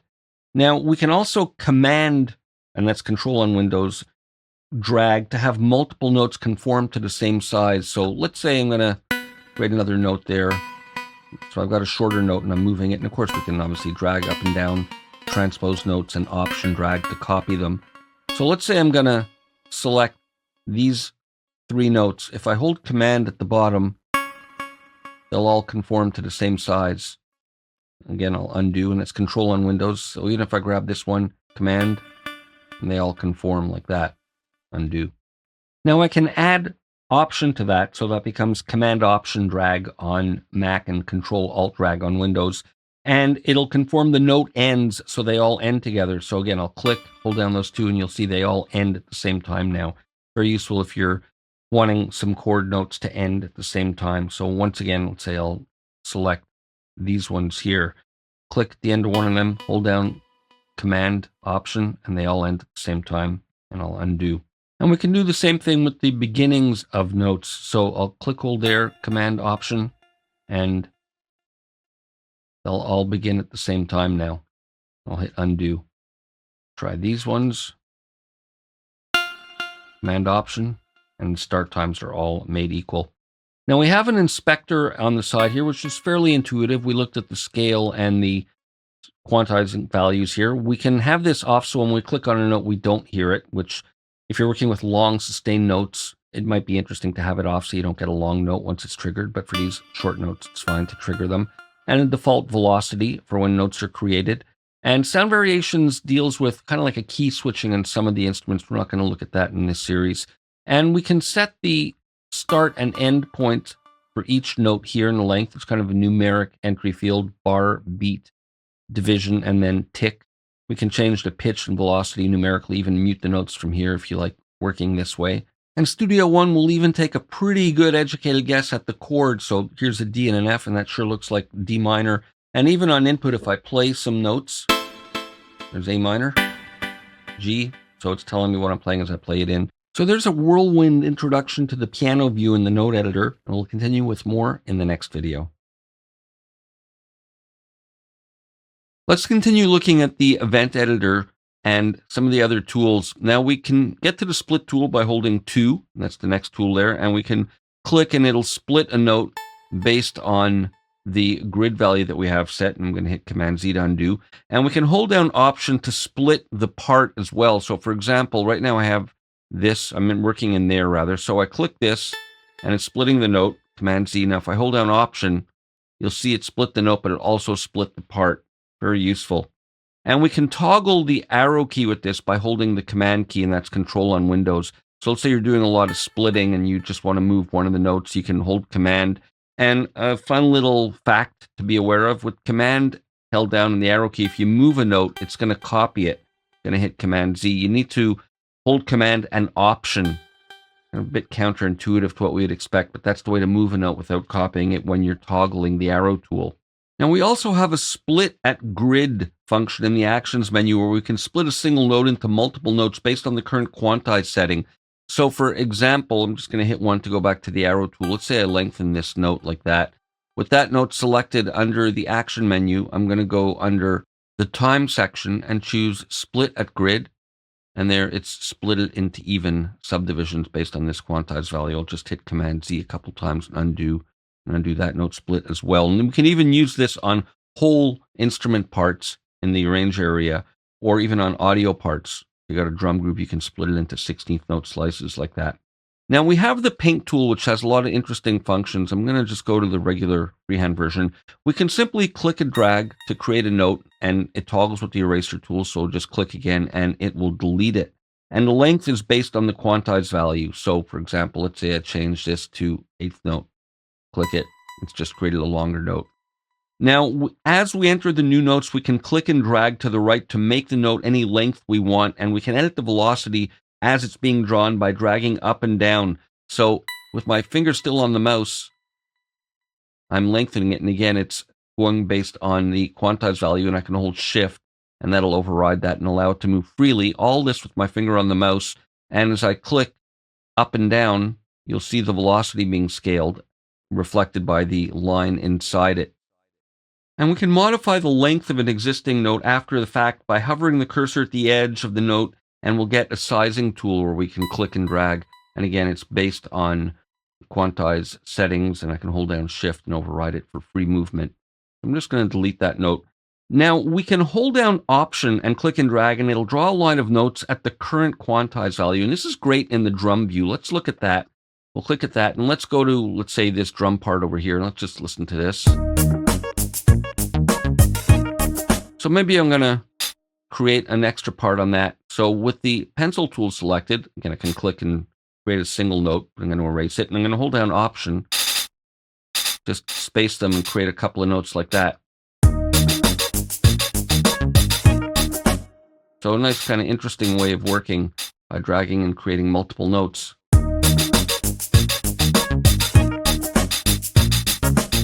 I'm going to hit 1 to go back to the arrow tool for a moment. We can edit the velocity of existing notes in drum view or piano view by holding the Command and Option, and that's Control-Alt on Windows, keys on the keyboard, and then click and drag up and down on the desired note. So we'll see the icon change there. And again, you can see the little vertical stalk at the bottom changing.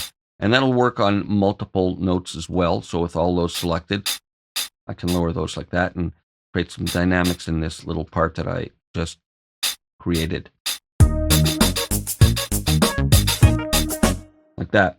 Now I want to talk about using the transform tool to edit the velocity. So I'm going to bring up this controller lane, and let's say I'm going to just select these extra notes that I just created so they're all selected. Now, you'll recall the paint tool has this transform function. So what I can do is drag around that, and I can scale all the velocities if I want them all lower. I'm preserving the offsets, but making them all a bit lower.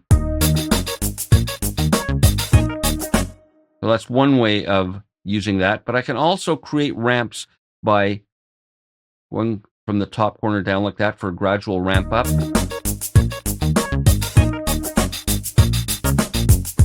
I'm just going to hit Command Undo a couple times back to the original. I can do the same thing here and scale like that. And I just hit Command Z to undo. Now we can, of course, adjust the height here. I can hit X to close it and sort of collapses it all. And then we can always get back to it here. This will hide or show the automation lanes, and this kind of automatically adjusts the number of lanes that we can view simultaneously if you want to adjust multiple values. So once it's back, you can resize it and just hide it like that, or drag it down like I did. So if you wanted to edit, let's say, velocity and note controller information, you can get multiple lanes like that. So let's hide it for the moment. And I want to look at editing the drum map briefly. Now this integrates nicely with Impact. All the drum names are here. But if you're using another instrument, you can always use this wrench icon to customize this. You can double click and name the different notes. Here, as I say, they're named automatically, but you want to name them if it's a third-party drum instrument. And you can also reorder them by dragging them around. And you can also hide or reveal different lanes. Like, for example, maybe this isn't being used, so I'm going to unclick that dot. So these are the grab handles to move them around. And let's see what else. Maybe I'll get rid of this one. It's not being used as well. And that one isn't either. And maybe that one, just to show you an example, and I'll click that. And you'll see now that we have a subset of the available sounds based on what I hid by clicking the dots there. Now, one last little footnote, when we're creating notes, and that goes for either this editor or the piano view, we have the length and default velocity that's going to be generated. And when we have the Q button on, it follows the quantize value. So if I change the quantize length, like you saw me do a few minutes ago, that's going to change the length of the note that is going to be generated. However, if this is off, we can have an independent length for the notes based on what we set there. And you can even optionally include dotted values. And of course, that's the velocity. And it's the same thing in this view over here with this function. We'll continue with more in the next video. Let's take a look at the score view. So here's the first clavinet part, and I'm going to click on the treble clef icon, and we'll see it. Now, we can set a key signature for the song by clicking in the key signature area in the transport over here, and then we can select from the circle that comes up, and I'm going to choose E flat minor. That's what this is. And if you're not seeing all of the parameters here, you can always right-click and customize the toolbar and hide or show these specific elements if you want. So with that done, we can set the clef here. This is defaulting to some kind of drum clef. But to set the clef, we can double-click when we're in the continuous layout. Now, there are different layouts here. We have this, what's called continuous layout, and then we have the full score layout where it's got my meta information here. This is the name of the song file, my author name, and so on.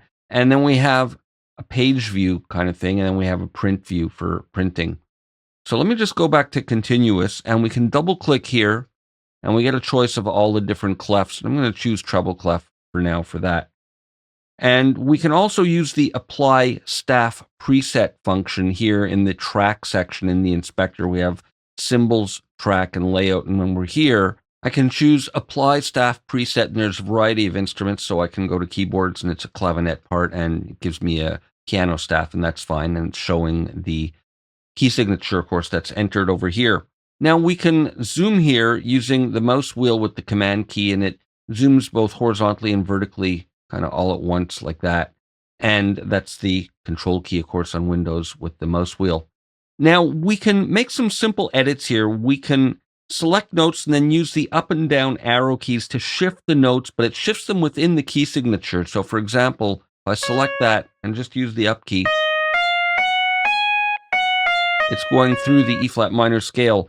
And if I use the command key, and that's control on Windows with that, it'll shift the notes chromatically.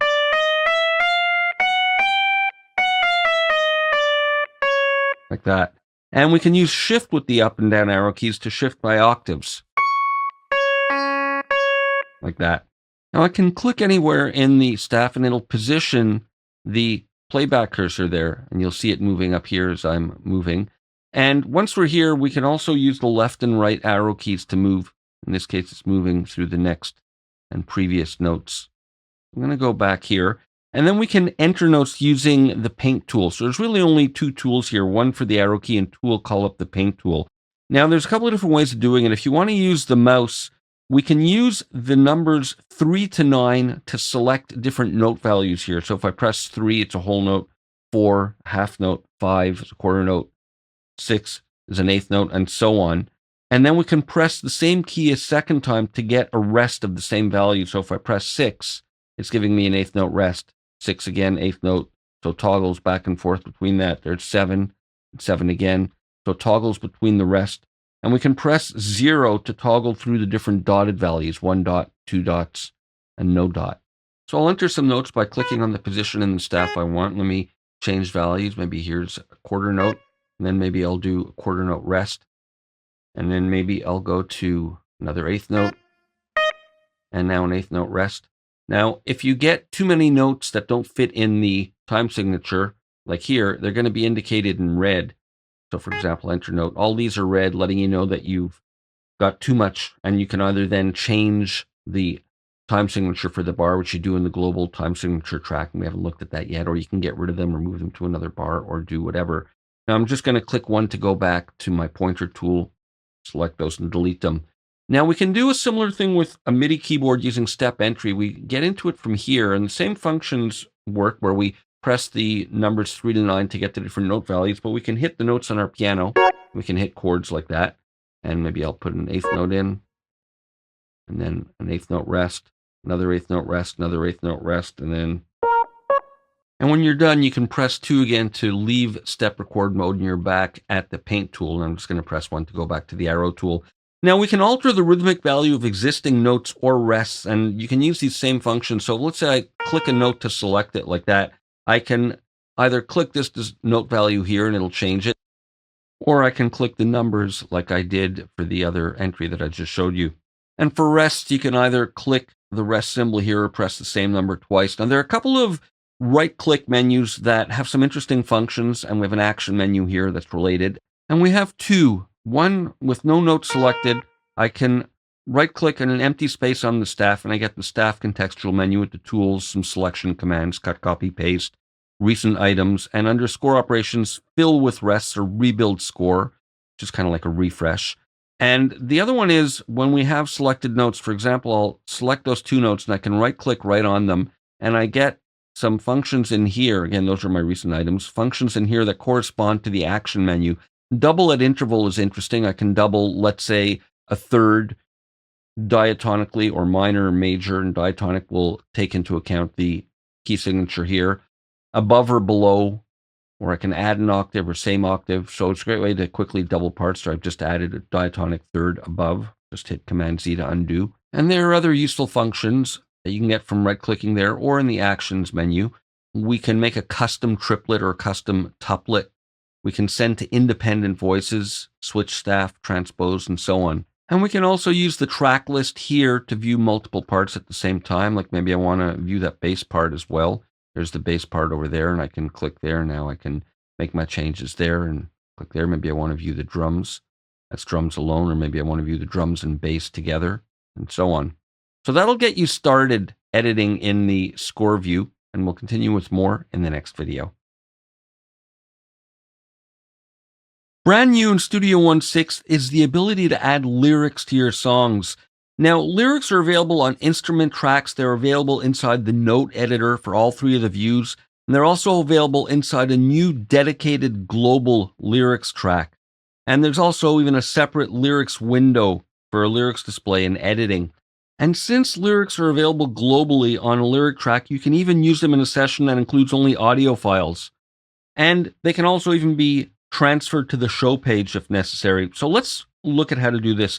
To start with, in the track controls menu bar, we get this menu. Depending on your resolution, you'll get this for the global tracks. And we haven't really looked at global tracks yet, but we can get a marker track, for example. We can get a chord track. We're going to go through these later, but I'm going to just take them off for now. But we also have now the new lyrics track. And I'm just going to close it for a moment. And if you're zoomed a little bit more like this, you'll see the dedicated L button here to open it. So either that or the multi-track button here where we can get the lyrics track. And then here we have a filter to display the lyric track uniquely for each of these potential instruments or globally if you're working with audio files. So let's use the synth bass track for an example. So I'm going to go into the editors now. I'm just going to hit F2, and there's lyric functions in all three of the views here. So for example, here, if I go to symbols, we'll see there's a new lyric tool that we can use to add lyrics. And when I go to layout, we have settings here for what font we want to use and what size we want it to display in here. But let's go to the piano view for the moment. Now, inside here, there's a new lyrics tab in the automation lane. So if we click it here, you'll see this lyrics. We can enter lyrics in the event containers that are linked to the note events, and then we use the space to move to the next event, and you can use a hyphen, sort of stretch a word across. So let's say I'm going to click in there, double click, and I'll go, hey, space, bay, space, b, space, bay, and then I'll use hyphen. Then I use tab as well. That'll also work. I'll skip over and put the last word in there. So there's our first lyric. Now, if I switch over to the drum view, we'll see lyrics there if the lanes are showing. And in score, there are lyrics tied to each word. Now, let's say I want to add some more in here. I'm going to jump over here to the symbols page, and I can get the lyric tool and just click. I'll type maybe the lyric starting from there. And then I'll use tab.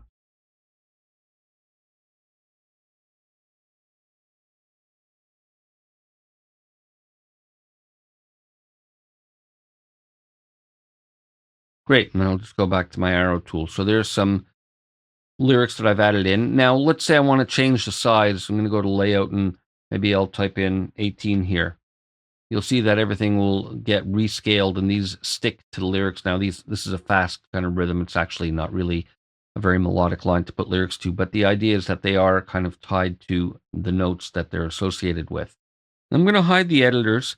And let's say I want to enter lyrics up here. So I'm going to zoom a little bit so we can see these are all kind of crushed together. Again, it's 16th notes, it's pretty fast rhythm, so we need to be zoomed in. If we want to enter them here, I can double click anywhere I want. And here I'm using tab to move to the next notes, and you can use shift tab to move back to the previous note. And then we can get into the lyric display to edit the lyrics. We can get to it by clicking this L button.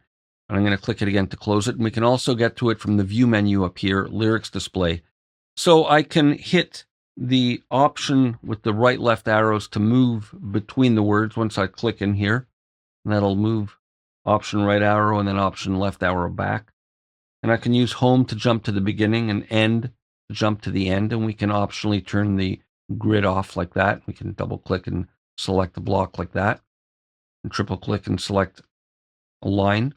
And we also, I'm going to take it out of that mode, have this mode over here where we can align the lyrics and adjust the font size for the display here, which is unique from the display in the score view. And let's end off this video by taking a quick look around some of the rest of the score window, just a quick flyover. We have the different views here. So right now we're on the layout tab. And when we're in these other views, which are the continuous view or the page view, we get these parameters where we can adjust the page size, the margins, the size of the notation, spacing between the stabs, bar numbers, and other obvious parameters like that. And in track here, we can transpose. This is great if you're using an orchestral transposing instrument. You can have it transpose an octave higher or 2 octaves higher or lower as necessary. We can optionally work with drum set notation and set the parameters for how the staff looks. We can also work with guitar tablature, and I'm just going to set it back to standard for now. And in symbols, you saw me use the lyric symbol, but we can use these other articulation symbols and select between them there, and we can drag those in. Those potentially will affect the sound if you're using instruments that support sound articulations. And if we look in the piano view, we have these sound variations, and they'll interact with that. And it's a little beyond the scope of an explained series to get into it, but they're fairly intuitive with something like the orchestral instruments that are built into Studio One 6. And then finally, we have mute and solo, and we can turn this off if you want to not hear the notes when you click on them, and the default velocity for notes that are entered. And we have the track list, so you can view the notation for multiple tracks simultaneously. For example, there's bass and clavinet part we can see together, and that's really useful for, let's say, for example, orchestral instruments. You might want to view sections together. Now, here's an example. I'm just going to close that up where I want to go to tracks and the bass is displayed in the wrong octave. I'm going to put it back to the same octave, and that makes more sense for the bass track. We'll continue with more in the next video. When it comes to instrument parts, we've been looking at recording in real time or using step entry in one of the editors, but step sequencing is an interesting approach to creating instrument parts. And it's kind of a throwback to the old days of hardware sequencers where you entered events one step at a time. And in Studio One, there's a nice way and workflow to do this using what are called patterns. And it kind of stimulates a different part of the brain and gets you to think a bit differently and come up with different results that, at least for me, I otherwise wouldn't come up with simply playing parts on a keyboard or entering notes with a mouse on a score. Now, patterns have 2 modes of operation in Studio One. One is designed for melodic and harmonic parts with notes. And the other one is designed for drums and percussive parts. And there's really nice integration with Impact XT where it shows the drum names. And you can have variable phrase lengths and different note resolutions and really get interesting kind of permutating evolving parts. Now you can enter notes into a pattern by hand with the pencil tool or by using step record. And we're going to look at both ways. You can even do a real-time version of the step record. We'll look at all three. Patterns work on instrument tracks, just like instrument parts, and you can have either or both or any combination on instrument tracks. And we can convert back and forth between parts and patterns. So for example, if you want to convert an existing part like this, I can right click on this, and then under the instrument parts menu, I can go convert part to pattern. And there it's converted, and you see it looks a little bit different, and we convert back the same way under instrument parts, convert pattern to part. And we're going to look at creating our own patterns from scratch. Now, to create an empty pattern, we can go under the event menu. And I've got a new sound called up here, just a polyphonic synthesizer. And we have this little intro section. So maybe I'm going to do something in the introduction here. We have 4 bars. I'm just going to cycle these 2 bars for now. And we can create an empty pattern on the selected track from the event menu. Insert pattern or Command-Shift-P, and that's Control-Shift-P on Windows. And of course, we have the convert part to pattern functions here as well. So let's do that. And now we open it in the editor. I'm going to hit F2, and you'll see it looks a little bit different. You can resize this the same way, but I'll leave it pretty full screen for now. I'll just scroll this up so you can kind of see the pattern there. Now, the first thing that we need to do is set these parameters at the top. We can choose between a melodic pattern, as this is now, or the drum style pattern, which we'll look at on Impact in a few minutes. We'll work with this for now and set these parameters here. Now, this determines the number of steps in the pattern and the resolution. So if I have 16 steps of 16th notes, that would equal 1 bar, but we can go up to 64 steps. So if I had 32 steps, that'll be the equivalent of 2 bars. And it'll repeat. Let's say I only have 1 bar. It'll just keep repeating over and over again. Now, here, we can set the resolution. If I have 16 steps of 8th notes, that would also be 2 bars. Let's leave it like that for now. We can add a swing offset, and I'll add a little bit just to correspond with my general quantized feel. We can gate so that each step is not the full length. So, for example, 16th notes, if I set this lower, the notes will be shorter, and they'll be a bit more staccato sounding, or we can go above and get them longer than their normal step, in which case we'll have note overlaps. I'm going to Command-click to reset that. And we can enter what are called accented notes, and we can offset the velocities by a specific amount here, and 30% is the default, and that's fine. I'll leave it at 25 for now. And we can then just enter notes by clicking with the mouse. So here are the notes we can see on here. Now I'm in E flat minor, so I need a lot of black notes. So there's one step. Maybe I'll click an F there, an F sharp, and I can click to create chords if I want. I want maybe B flat with that. Like that, and maybe I'll put another note there, and let's just listen to that. Okay, there's a bad note in there somewhere. We can click with that to erase. There we go. I find it a little hard to see and differentiate between the black and white notes with these for these minor keys, but I find it a little bit unintuitive. Let's just listen to this. So great. I'll just solo it. So, something I might not have thought of on my own. We can right click, and I'm going to clear the pattern. Now we can enter notes, and we can use the Shift key to tie notes if we want longer pitches. So for example, I'm going to click here and hold down Shift, and I can get a longer note like that. And then maybe I'll click here. Again, I'm just clicking here to see the pitches, holding Shift. And we can hold down Shift to shorten notes as well. So if I hold down the Shift key, I'll make that one shorter like that. Maybe I can make this one shorter and lengthen or shorten it by a step by holding the Shift key. And we can hold down the Command key, and that's Control on Windows, to generate an accent. We see a little icon there, and it even gives us in the info tag some information on it. And maybe I'll click, say, B flat there, and the D flat, and I'm just clicking these to see the pitches. Let's hear that. So again, something interesting I might not have come up with. All right, now we can use step recording, which I find more intuitive for something like this with a lot of black notes. I'm going to right click again and just clear the pattern. And we press this to enter the step record mode, and we can basically hit a note on our MIDI controller and it'll insert it at whatever step we click to start in. And we can use this insert rest button to generate a rest. And if we click it while we're holding a note, it'll tie a note. Let's give this a try. There's my first note. I'm going to create a rest. And holding that, I'm going to lengthen it for another rest. Rest. Tie that. Rest. All right, and let's hear what that sounds like.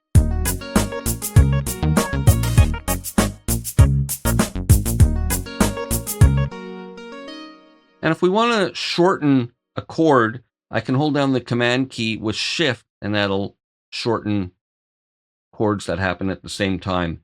Now, again, I'm going to right-click and clear the pattern. We can use a real-time record mode by setting the loop like this, enabling the loop, having the step record button enabled, and basically just hitting play. Let me just take this out of solo. Let it go around once.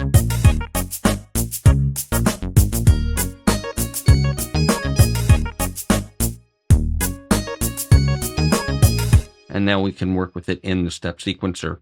Now, let me just close this for a moment and go to the drums. And I'm going to just set this for, let's say, 1 bar. Maybe I want to have a little 1 bar drum fill there. And I'm going to just hit Command-Shift-P to put a new pattern in there. And I can double click on that and that'll open it up as well. Now here we're in the drum mode. It looks a bit different.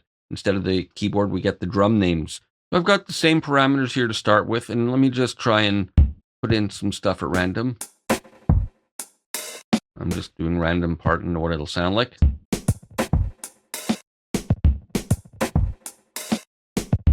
I'm not the most imaginative drum fill, but it's a start. Now we have a right-click menu that's a little bit more fully functional here than it is in the melodic mode. We get these double resolution and half resolution functions. So I've made it a 2-bar pattern here with 32 steps. I'm going to right-click and go half the resolution again. We're back to our 1 bar. And we can do things like fill a lane. So if I select maybe, let's say, this closed hi-hat part, I'll go fill lane. Interesting kind of groove right there. I'm just going to hit Command-Z to undo. Now I can click here and maybe fill every second step. And maybe I'll click in the bass drum here and I'll go every 4th step. So you can really generate beats by getting common rhythmic groupings like that. And we have shortcut buttons for this, so I can do the steps like that. Here's the 8th notes on the bass drum. I'm going to let go, and there's the, or undo rather, there's the fill lane. And here I can clear a lane. And this is interesting. We can shift a lane. So let's say I'm going to right click there. Just generate some interesting syncopations, and I'll maybe shift this one as well. There's an interesting groove right there, just serendipitously created. Now maybe I want to save that. I'm going to hit this to open up the pattern inspector. And each pattern can contain variations. And I like this, but I want to experiment with some variations. So here, what I can do is use this to create a completely new empty variation, or use this to create a duplicate variation like that. And now I can experiment. Here we have lane controls. Like for example, I can set the number of steps. Maybe I want this one to be less steps so it repeats differently. Same thing with this one. Let's hear that. So you can see they're all going at different rates, and I'm going to change this as well, and maybe this one, and by making them odd numbers, it'll repeat in an interesting rhythmic way.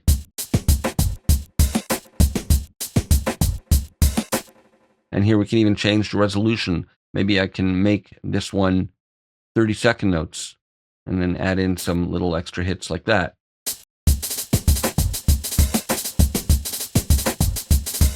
Beautiful, I like that. Here's my variation 1. Variation 2. And here we can get rid of the variations. And here we can turn this off if you want to not hear the notes. Again, if you're working with long sustained notes, that's interesting. And edit follows cursor. We can save our patterns like this. We can create our own subfolders to name and save them. I'm not going to name it right now, but it's pretty intuitive. And then we can use that to load them as well. There's none that are stored, so nothing to load, of course. Now we can name these variations. And I'm going to duplicate this one and try some variations with different groupings of these 30-second note rolls. And then maybe I can name that one as well. And if you have different patterns on the track, you can easily step through the variations like that, and you can click the menu that way to change between them. Now we have a lane on the bottom to add some more variation to these, and this can be resized, and you can show more than one lane at a time. But we can alter the velocity, in this case, let's say of the hi-hats. Maybe I want to have it not be so mechanical and generate some different velocities. And you can just sort of draw a curve like that as well.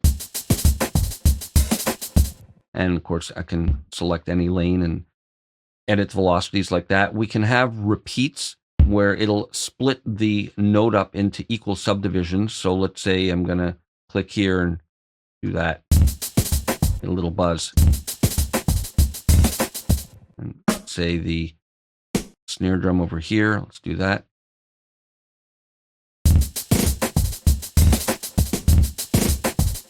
We can add a delay if we want to maybe have it a bit behind the beat or ahead. We can delay it. So nice subtle timing variations. And this is interesting, probability in terms of the likelihood of these events happening. So for something like this busy hi-hat part, it could be fun.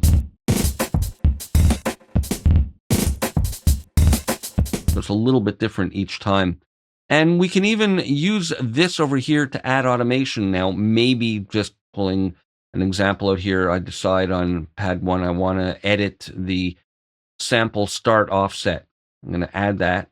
And now I've added this here, and I can just click close. I can do something like that to add or edit that parameter, and then I can use the pencil tool to draw values. That's just one example, but you can automate any parameter related to the sound that you're sequencing. So there's a little quick start to using patterns. We'll continue with more in the next video. Working with key signature, time signature, and tempo changes is a snap in Studio One. Now we do this with the global tracks, and we can get to them from here, as you saw me do with the lyrics. I'm going to get rid of that. And if you're zoomed here, or scrolled out wide enough rather, you'll see all of the icons. If not, you'll just get this when you have the menu of all the available options. So let's go to signature track. And here we have our starting key signature based on what I entered a few videos ago down here. But we can easily enter key signature changes and edit them as needed. For example, this is E flat minor, but this middle section, it kind of changes to B flat. So I'm going to right click here, and I can insert either a time or key signature change. So let me start with key signature, and I'll just click B flat rather. And we see that there. And then maybe here I'm going to right click and put another one to go back to E flat minor. So now if I open this in the score, we'll see that we have these key signature changes indicated in the part. Back to E flat minor. Let me just hit F2 to close that. And I can double click on these and get the wheel if I want to change them. I can freely move them around, and it's going by bar, which is where you generally want the changes to be. And I can right click and remove the changes if I want, but I'll leave those in there. Now, as far as time signature, same thing happens. Now I'm in 4/4, but I don't need to generally indicate that, although there's a default one at the beginning. I can double click on that and edit either the numerator or denominator by entering values in that field. But let's say, for example, it's going to change to 5/4 here, just to illustrate how to do it. I can right click and go insert time signature and put in 5, and I can change the denominator to whatever I want. And it changes the number of beats in the bar. And maybe here, let's say, for example, it's going to switch back to 4/4. So that's how you can have that appear. And same thing, it'll show up when we're looking in scores. You'll see down here, there's the 5/4, and then it goes back to 4/4 there. So that's how you indicate them to affect the notation. And I'm just going to right click here and remove these since my music is in 4/4 the whole time, but I'll leave those. Let me hide the console with F3. Now for tempo, we have a separate global track. We can enable it there, and I'll turn off the signature track just so we don't see it, and we can focus in on that. And we can resize this, so if you're working with big tempo fluctuations, you'll get finer resolution. So at the beginning, we have our starting tempo here, and that's what it is. And we can do the same thing. Let's say I want to place another tempo event there. I'll click, and then maybe another one here, and maybe I want to have it speed up slightly. I can drag like that, and it'll ramp up, in this case, from 99 to 102. And that's great for adding a nice live feel to your music. You might want to speed up slightly or maybe not that much, but 1 or 2 beats per minute, or slow down just to change the feel of the music. Now, when we have these kinds of tempo curves, they're smooth transitions, but if we hover the mouse, we'll see that little grab point, which will allow us to shape the curve. And we have a right-click menu. I can straighten the curve from that. And I can right-click directly on a node and enter a specific value. Maybe I want to go to 105.5. And of course, I can also get my cut, copy, paste, delete. So I'll remove that event. Now, let's say I'm going to create a bit more of a dramatic tempo change like that. We have an interesting view alteration that we can do here. When we right-click in the ruler, we can change the time base to what's called beat linear and time linear. So beat linear here, it's showing everything is even. But if we switch to time linear, because these bars take up more time because they're slower, they'll expand a bit in the display. So it gives us a kind of visual orientation in terms of how much time the bar takes up. Just a visual indicator. I think it's kind of cool and interesting, but I'll leave it on beat linear for now. Now let me double click. I can get rid of them that way as well. And we have a minimum maximum range, and Studio One gives us a reasonable guess for musical amounts that you might want to go up or down, but you can always mouse slide these to increase or decrease the range as needed. Now, let's say I want to create a static tempo change rather than a ramp up or down. I can hold the Command key, and that's Control on Windows, and click to create a node, and then I can move from side to side and do that kind of thing to get these static offsets. And I can always work numerically here. So the cursor is here, and this will influence this change. I can type in whatever value I want, say 92, and it changes there. And if I place the cursor in here, it's going to show where I have it there. I'll type 86 there, for example, and it'll bring that up, and so on. So that's how we can work with tempo changes. And I'm just going to right-click here, and I'm going to go select all, and then hit delete. And we'll continue with more in the next video. I want to talk about the arranger track in this video. So I'm going to hide the signature and tempo track, and it's another one of these global tracks. We have a dedicated button for it here, or we can get to it from this menu. And the idea with the arranger track is that it's an arrangement tool that lets us work with portions of the entire song as though they were individual elements. So we define sections, then we can move them, delete them, insert them, copy them, and treat all the underlying events and parts as one. So once the arranger track is open, we need to define the sections, and we do that using the paint tool, but we can easily just hold down Command to toggle that, and you'll see it toggles easily enough. So for here, I'm going to click there, and it gives me an automatic name, but of course we can rename it. Then here, I'm going to hold down Command, and it's Control on Windows, and click and drag to set the length that I want, and it's calling that verse. Now I'm going to right-click here and double-click and call that intro. And then we can rename them easily like that. I'm going to right-click on this one, double-click there, and call it drum fill. Just to give you an example of how it's done now here, I'll create another one. And that, I'm going to right-click, and I'm going to name that verse 1. And then the next one over here, it's kind of a B section, so I'm going to right-click, and I'm going to rename it. Now, these may conform to your section names. In my case, they're not, and that's fine. I'm showing you how to rename them. And then here, again, I'm going to Command click and drag that out. And here I'm going to call that, or just double click to start playing by mistake. I'm going to right click like that. And then here we have an alternate section. I'm going to name that.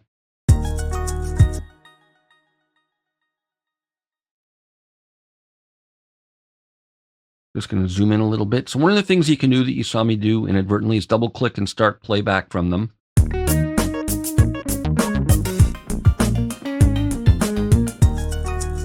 And it jumps based on a setting we have in the inspector, which we'll get to in a moment. But first I want to show you this little time base icon at the left. When we're in this musical note mode, if there's tempo changes, then the events and parts are going to retain their bar and beat position when they're moved around by moving these arrangement markers. And when we click and change the time base, here we get an absolute position where it's locked to absolute time and they won't be shifted. I'm going to leave it like that for now since we're working predominantly with bars and beats. So we can click and drag to move. Again, I'm going to zoom a little bit. Let's say I decide I want to bring this further down my timeline. I'm just going to move that section over there, and it grabbed everything underneath. It even split this audio event for me. I'm going to hit Command Z to undo.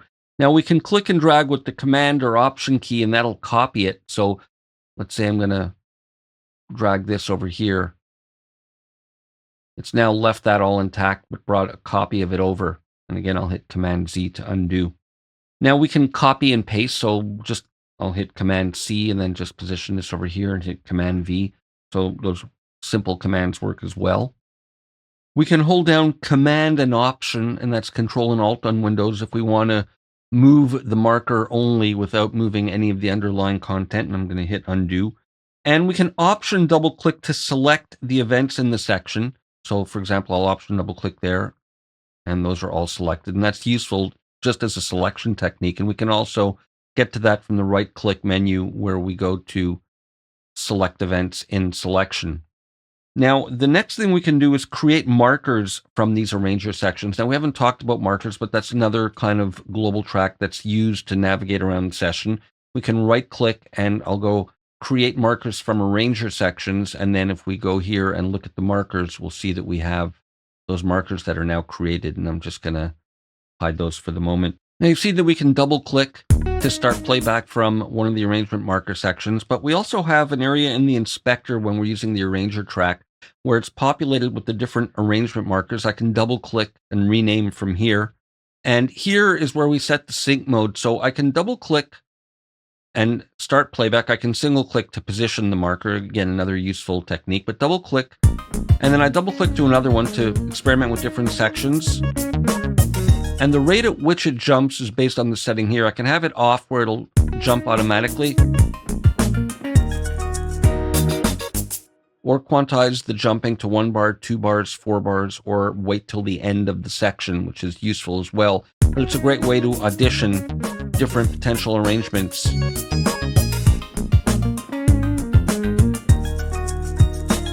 And speaking of different arrangements, we can use these to drag into the arrange view to reorder and create new versions of the song. For example, I could start with verse 2, then maybe go to the bridge section there, and maybe I want to try the intro, and then maybe after that, stick in a little 1-bar drum fill. So you can easily rearrange your song this way, or you can do it using what's called the scratch pad. And when we right-click here, we get options for copying and moving to a new scratch pad. Or when we right-click on an arrangement marker, we get options for the scratch pad there as well. And we'll look at that in the next video. I'm just going to hit Command Z to undo. And of course, we can option drag from here if we want to make copies and experiment with different arrangements that way and leave the original intact.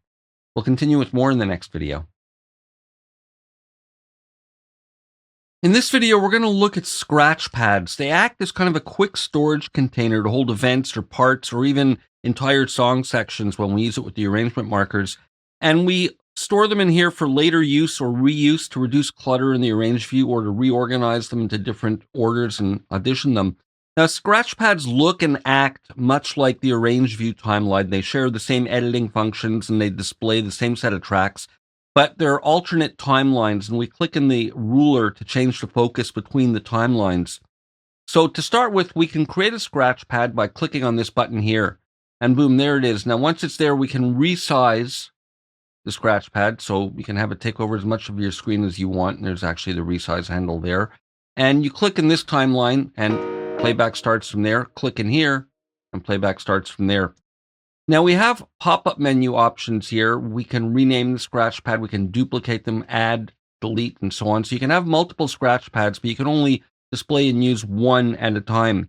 Now in the inspector, we can right-click and get access to the customization for the controls if you want to change your control set from there. And we basically add things into here simply by dragging them in, and that'll copy it into the timeline. And I can even put it on a different track like I just did there if we want to hear the clavinet part on the bass track. Doesn't work, but just for fun. And of course, we can resize and edit, and it's all independent there. And we can drag a whole arranger section into it to copy that in. Again, I'll start at bar 2. And let me just hit undo. If we hold down Option when we drag it, we'll remove it from the main arrangement. And there we go. I scrolled at the same time, but it removed it from there. Let me just show you that again. Option, and there it removes it. Now we can have independent loop ranges. Let me click in there. In the 2 timelines, for example, that one's not even active. I click there and it's active. So let me start by maybe bringing this in over here, and I'm just going to loop these few bars over so that it's going to play it over and over again. And I'm going to customize a little bit, delete that and that. And we can audition parts in sync from the arrange view while this is playing. So I'm going to take the listen tool.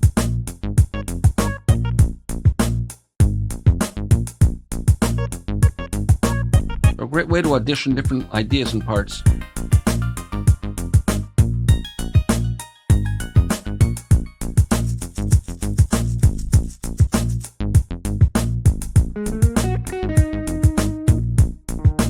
So you can get different arrangement ideas that way. Now we can also, let me just click up here, go back to my main tool. I'm going to click here to go back to the scratch pad and arrangement marker inspector. We can do some arranging from here. When we click a section here and click this button, it'll automatically create a new scratch pad for us and insert it in it. So now I have scratch pad 3, and we can have independent loop ranges for the different scratch pads. For example, there's scratch pad 2, which is empty, and there's scratch pad 1, which I did just a moment ago, and here's this one. So we can add components by dragging them in here as well, very easily, and we can reorder them just by moving them around like that. And we can right click and get some of the same commands that we saw in the arranger section. So very easy to work with the scratch pad to audition different ideas and different arrangements. We'll continue with more in the next video. I want to take a brief look at getting started with Melodyne in Studio One. Now, Studio One ships with a license for Melodyne Editor, which is great for tuning vocals or monophonic instruments, and it gives you all the tools you need for basic pitch correction. And I'm going to use it on this guitar part. You'll recall the lead, the melody we recorded at the beginning. So I want to edit this in Melodyne. Now, you'll recall we did a punch in here, and I want to just kind of treat this all as one audio event. So I'm going to just select them like that. And we can bounce it down, do a mix down, render the processing. We'll look at that in later videos. But for now, I just want to merge them into one event. So I'm going to right click, and you'll recall our old friend merge events. And we can find that under here, merge events. And the shortcut is G. And now it's one event. And we have that little shading there because the original event was a different color. Now there are several ways to get into Melodyne. I'm going to hit Command M, and it's analyzing that guitar part and then opens it in the Melodyne editor, which can be resized the way we can any of the other editors. And I'm just going to hit this to close it and show you a couple of other ways. We can double click to open it from there. And what it does is it loads Melodyne into the event effects rack. And this is something, again, new we haven't looked at yet, and we'll look more at it in later videos. But you see this new icon here. And if you click on it, you'll see event effects and then Melodyne, and you can get to it from there. And in the bottom of the inspector here, we'll see the event effects, giving us access to a lot of these basic parameters. Now, we can also get to this from under the audio menu, edit with Melodyne and remove Melodyne. And we can also edit with other Aura-based plugins from SynchroArts like Repitch and Revoice Pro and VocalLine. And if we right-click here, we can go down to the audio menu and get to these functions as well. So within Melodyne, we have various tools, and the basic note or arrow tool, or main tool they call it, is great for just doing some basic editing. So here it's correctly identified the scale as E-flat Aeolian, which works fine. And I can drag the notes, and they'll quantize to the note pitches. They've changed the note in the melody. I think I'll bring it back up. And you'll see it kind of snaps to the note pitches, and if we hold down Option when we're dragging, we can move freely like that. I'm just going to snap it up there and double click, and that'll center it to a note. Here, maybe I want to change this to E flat, just to show you how it works. I think I'm going to bring it back, but just to show you some simple transposing. Now that's the basic simple pitch editing that you'll probably spend most of your time doing on vocals or monophonic instruments. We have different views here that we can hide or reveal, and depending on the version of Melodyne that you have, you may or may not see some of these functions that are available. So with that, we can also edit using macros. So for example, I can, let's say, select one or many notes, and then use this for the correct pitch macro and tune all the pitch centers if I want, like that, or pitch drift, and have them snap to the chord scale that's been determined. So let's fix that and let's see what that sounds like.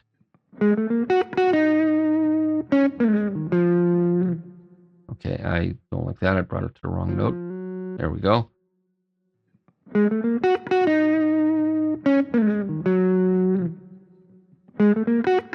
And so on. And we have other macros here. This will allow us to quantize. I don't want to do that with this melody, but you can quantize. And this is even a note leveling macro to influence the dynamics.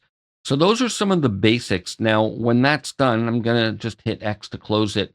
We can just leave it like this. Once you've made your changes, I haven't really done any significant changes, but you likely will if you're tuning a vocal, for example.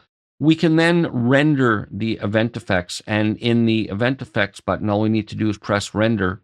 And it's basically rendering it. And it's all you have to do. And you can just leave it like this and live happily ever after. Or if you decide you want to make changes down the road, future changes, you can hit the restore button and it'll bring it back into the state where you can then continue editing. Now, when it's in this Melodyne state, one of the nice fringe benefits we have is that we can drag this to an instrument track and it'll convert the audio to MIDI.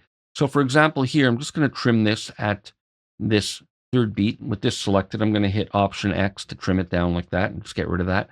And I'm going to hold down Option and drag this up to the instrument track and boom, it's generated MIDI. And now I can have this double the guitar part.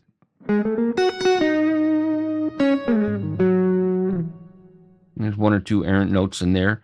We can see if I look in the piano view. Let's bring this down.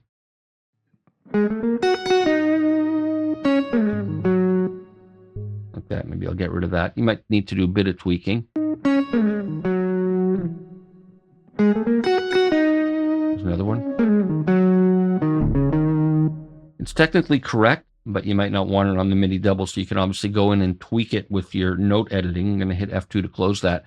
But there it is, MIDI generated from the audio. So once we're here, I'm going to render this, and now I can live happily ever after and continue with my song.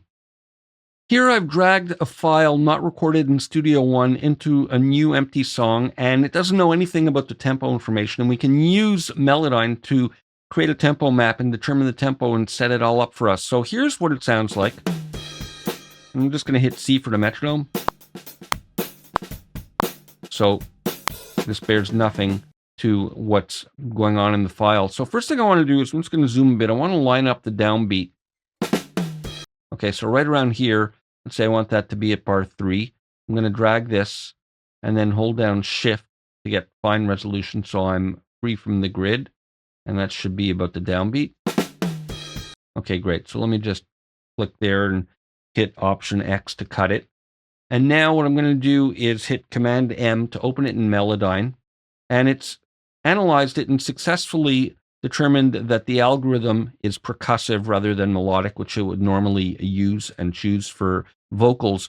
So with that done, I see here the tempo. It's showing me 94, which is my tempo in Studio One, which of course is not the tempo of the file. And it's telling me what the tempo is and asking me to confirm it. And I'm going to go, okay. And now you just see this shifted a bit. Let me just close this. And now it's following the tempo here. We have the time stretch mode set here to time stretch. So that's what we need. And we also have the algorithm here set to drums, which again, Studio One successfully determined when I brought this in. And I can change the tempo now and this will follow. Let's try playing this a bit faster.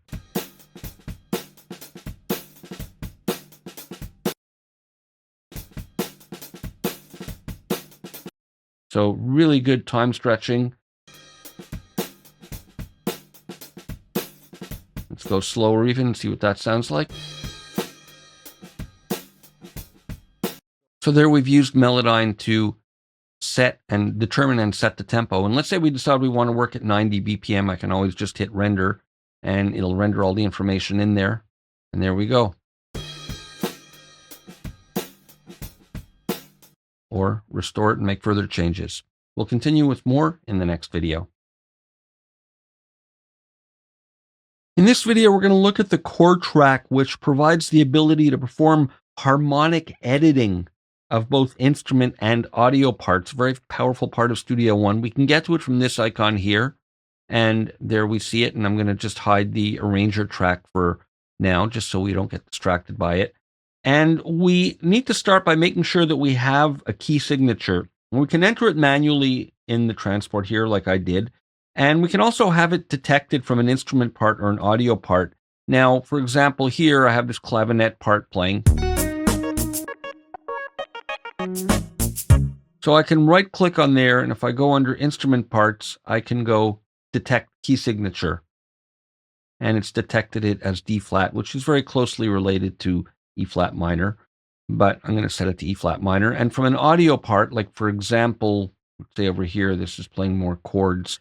I can go under audio, and then in the chord section, we have extract key signatures from event, and there it's extracted it as E flat minor as expected.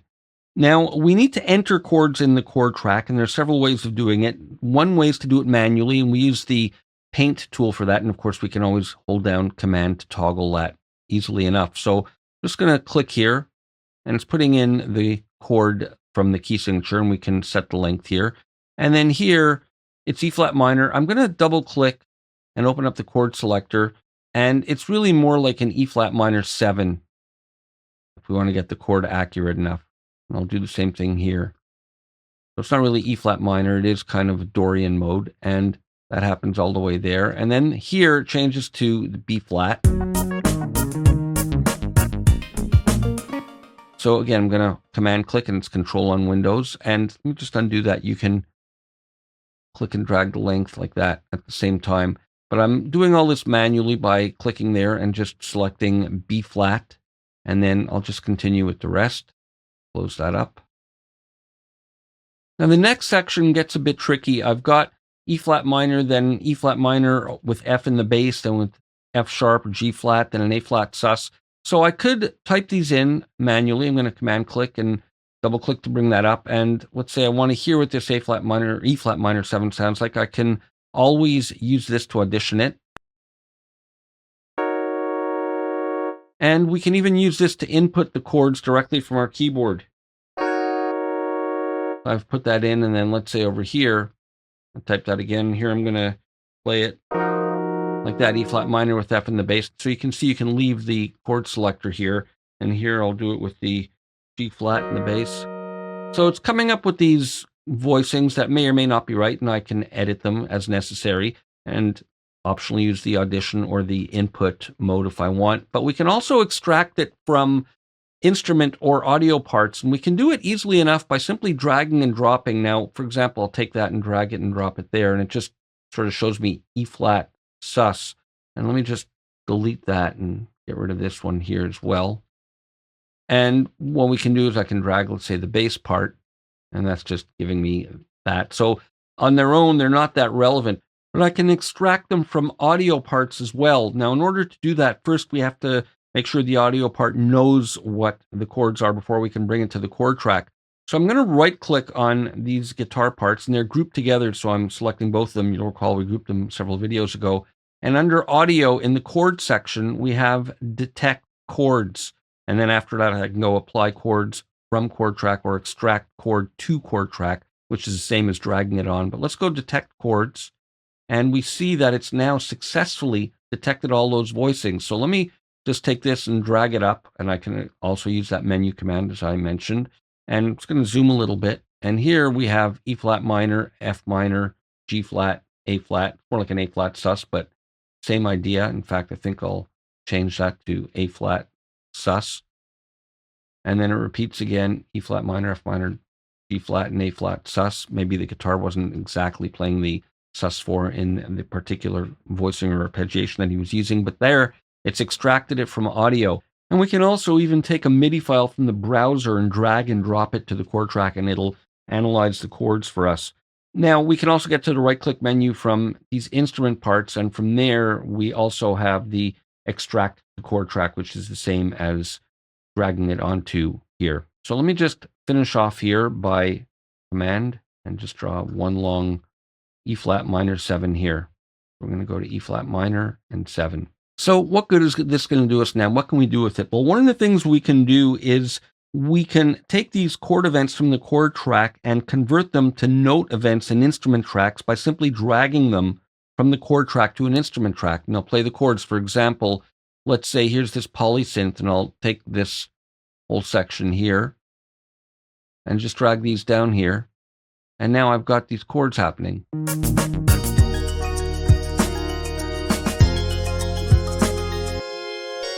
On that sound. So that's really useful. Now, another thing we can do is drag and drop these chord detected audio events onto the instrument tracks, and they'll generate chords. So we have to detect the chords first, which we of course did here. And then I can take that and, let's say, drag that up to here, and we get the same thing.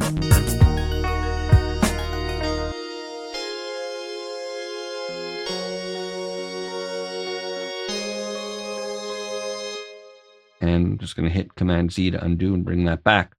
Now, you'll notice when we click in the chord track, we get a chord inspector, just like we get with the arranger track and the scratch pad.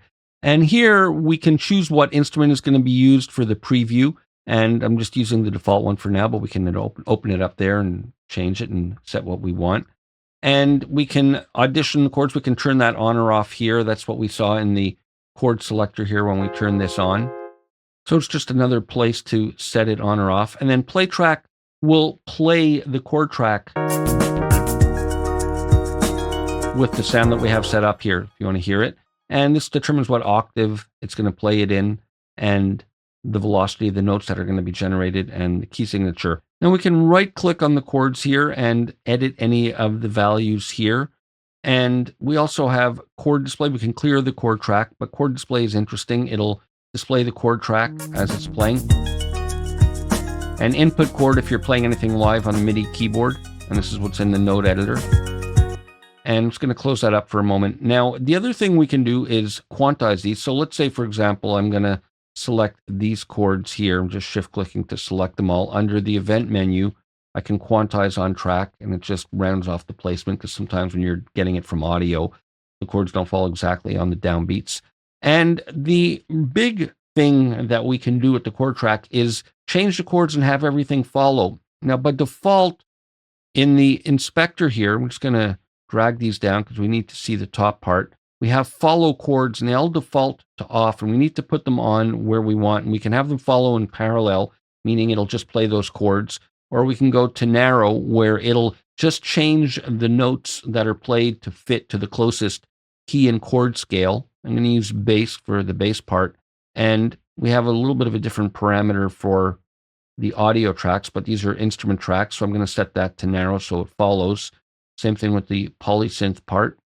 And now here for the guitar, we have an additional option for the follow chords. We have narrow, bass, scale it, and universal for polyphonic material. I'm just going to go for narrow for now. But we also have the tuning mode to set. And here we want guitar tuning for the transposition that's going to happen. And again, these are group. So I'm going to just go to narrow, guitar. And here it's set to narrow, but it didn't change to tuning mode. So let's go to guitar, and we should be good. So now I can change the chords and they'll follow. So let's go back maybe to this B flat section. I'm going to double click that, and maybe let's try it in A flat. Or maybe D flat minor. So really easy to experiment with different changes like that. So that's just a quick flyover of some of the things you can do with the chord track, and we'll continue with more in the next video. Now, folder tracks are great for keeping the arranged view organized. I'm building up the arrangement a bit here. I've copied the guitar melody to MIDI and that synth that we did a couple of videos ago, and I've added another synth track with a little solo at the end. We're going to do a fade out. So we've got a few tracks going on here. We can select tracks and right-click and choose to pack folder. That's one way of doing it. So for example, let's say I'm going to take this shaker track, and these folders can contain any combination of audio or instrument or automation tracks. We haven't gotten into that yet. They can even contain other folder tracks. So you can have them nested together. So I'm going to shift-click to select both of these, right-click, and from here I'm going to go pack folder. And here I'll just call it perk, just to give it a different name. So now I can open and close the folder here, and we see the two separate parts that are in there. And as I say, it's an organizational tool. Now, another way that we can create folder tracks is from the tracks menu in the add tracks dialog. We can create audio, instrument, automation, or folder tracks. So maybe I'll call this one synths, and we'll create that. And we can drag tracks into it. It's another way to assign tracks. We can drag them in and out. I'm going to take the polysynth, the ARPs, the synth lead, and let's drag those into this synth track. So there's my second folder. Now let's create another folder. I forgot this one. Let's bring this in too. I'm going to drag this into it. And let's close that. Let's select the guitar tracks. And I'm going to right click and I'll create a track there. And I'll call this one by double clicking there, guitars. And I left this one because it was one we never got around to using. So I'm going to right click and I'm going to go remove track. So now I've got everything nice and neat in these folders. I don't have the base there. I have that separate. That's by intention. But of course you can pack things in whatever logical order makes sense to you. Now we have folder track visibility links in the console view. So when we're here, do we want these to expand and collapse when we view the folders? Right now they're not, but if we click in this wrench icon in the visibility section, we can go link, expansion, and visibility of folder tracks. So with that done, we now see our folder tracks. And if I open that, they'll open there and so on. And let me hit F3 to close that. Now we have folder grouping as well. For example, here I'm opening this up and I have a bunch of different synth tracks. And you remember we looked at groups a few videos ago. Well, if we click this button, it's a quick, simple way of grouping everything that's in the folder. So when I'm in here, if I click one, it's going to select that as well because it happens at the same timeline or same position in the time. There it's selecting that and that as well too. There it's selecting that and those two. So it's a really quick and easy way to group or ungroup on the fly like that. Now we can also click on the bus selection box to the left of the group icon on a folder track to create a bus channel.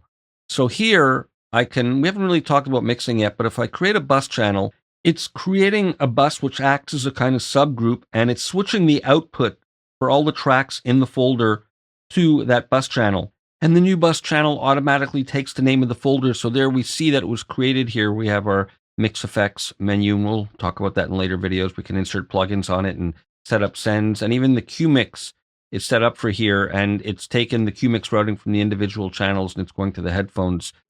So I can, for example, if I go into the console, all the synths are muted together.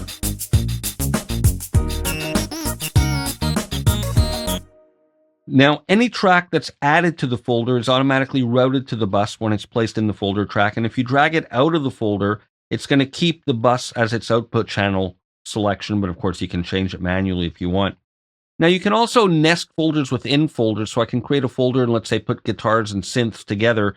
And when you do that, their routing, if they're set up to buses, is respected. They'll still maintain their individual bus options. Now, if we look in the output field of the guitar folder track, we'll see that we can, for example, add it to the synths bus if we want to, which I don't want to. I'm going to add a new one, and now we have the guitars separate bus over here. And in the mixer or console, we'll see that we have that guitar bus there. And let me just make this smaller. Let's go to percussion, and you'll see if I open it up, we'll see all the individual outputs that we've set up for the drums, and I have the shaker there as well. But let's close that up, and we'll create a new bus for this. And boom, there it is. There's our percussion bus. So when I open these up, I can add whatever processing I want on these, and they'll all get summed to the percussion bus. And while we're here in the console view, under the visibility options, let's colorize the channel strips just to get a little bit more visual variety in here. And we open it up, we'll see some colors. We'll continue with more in the next video.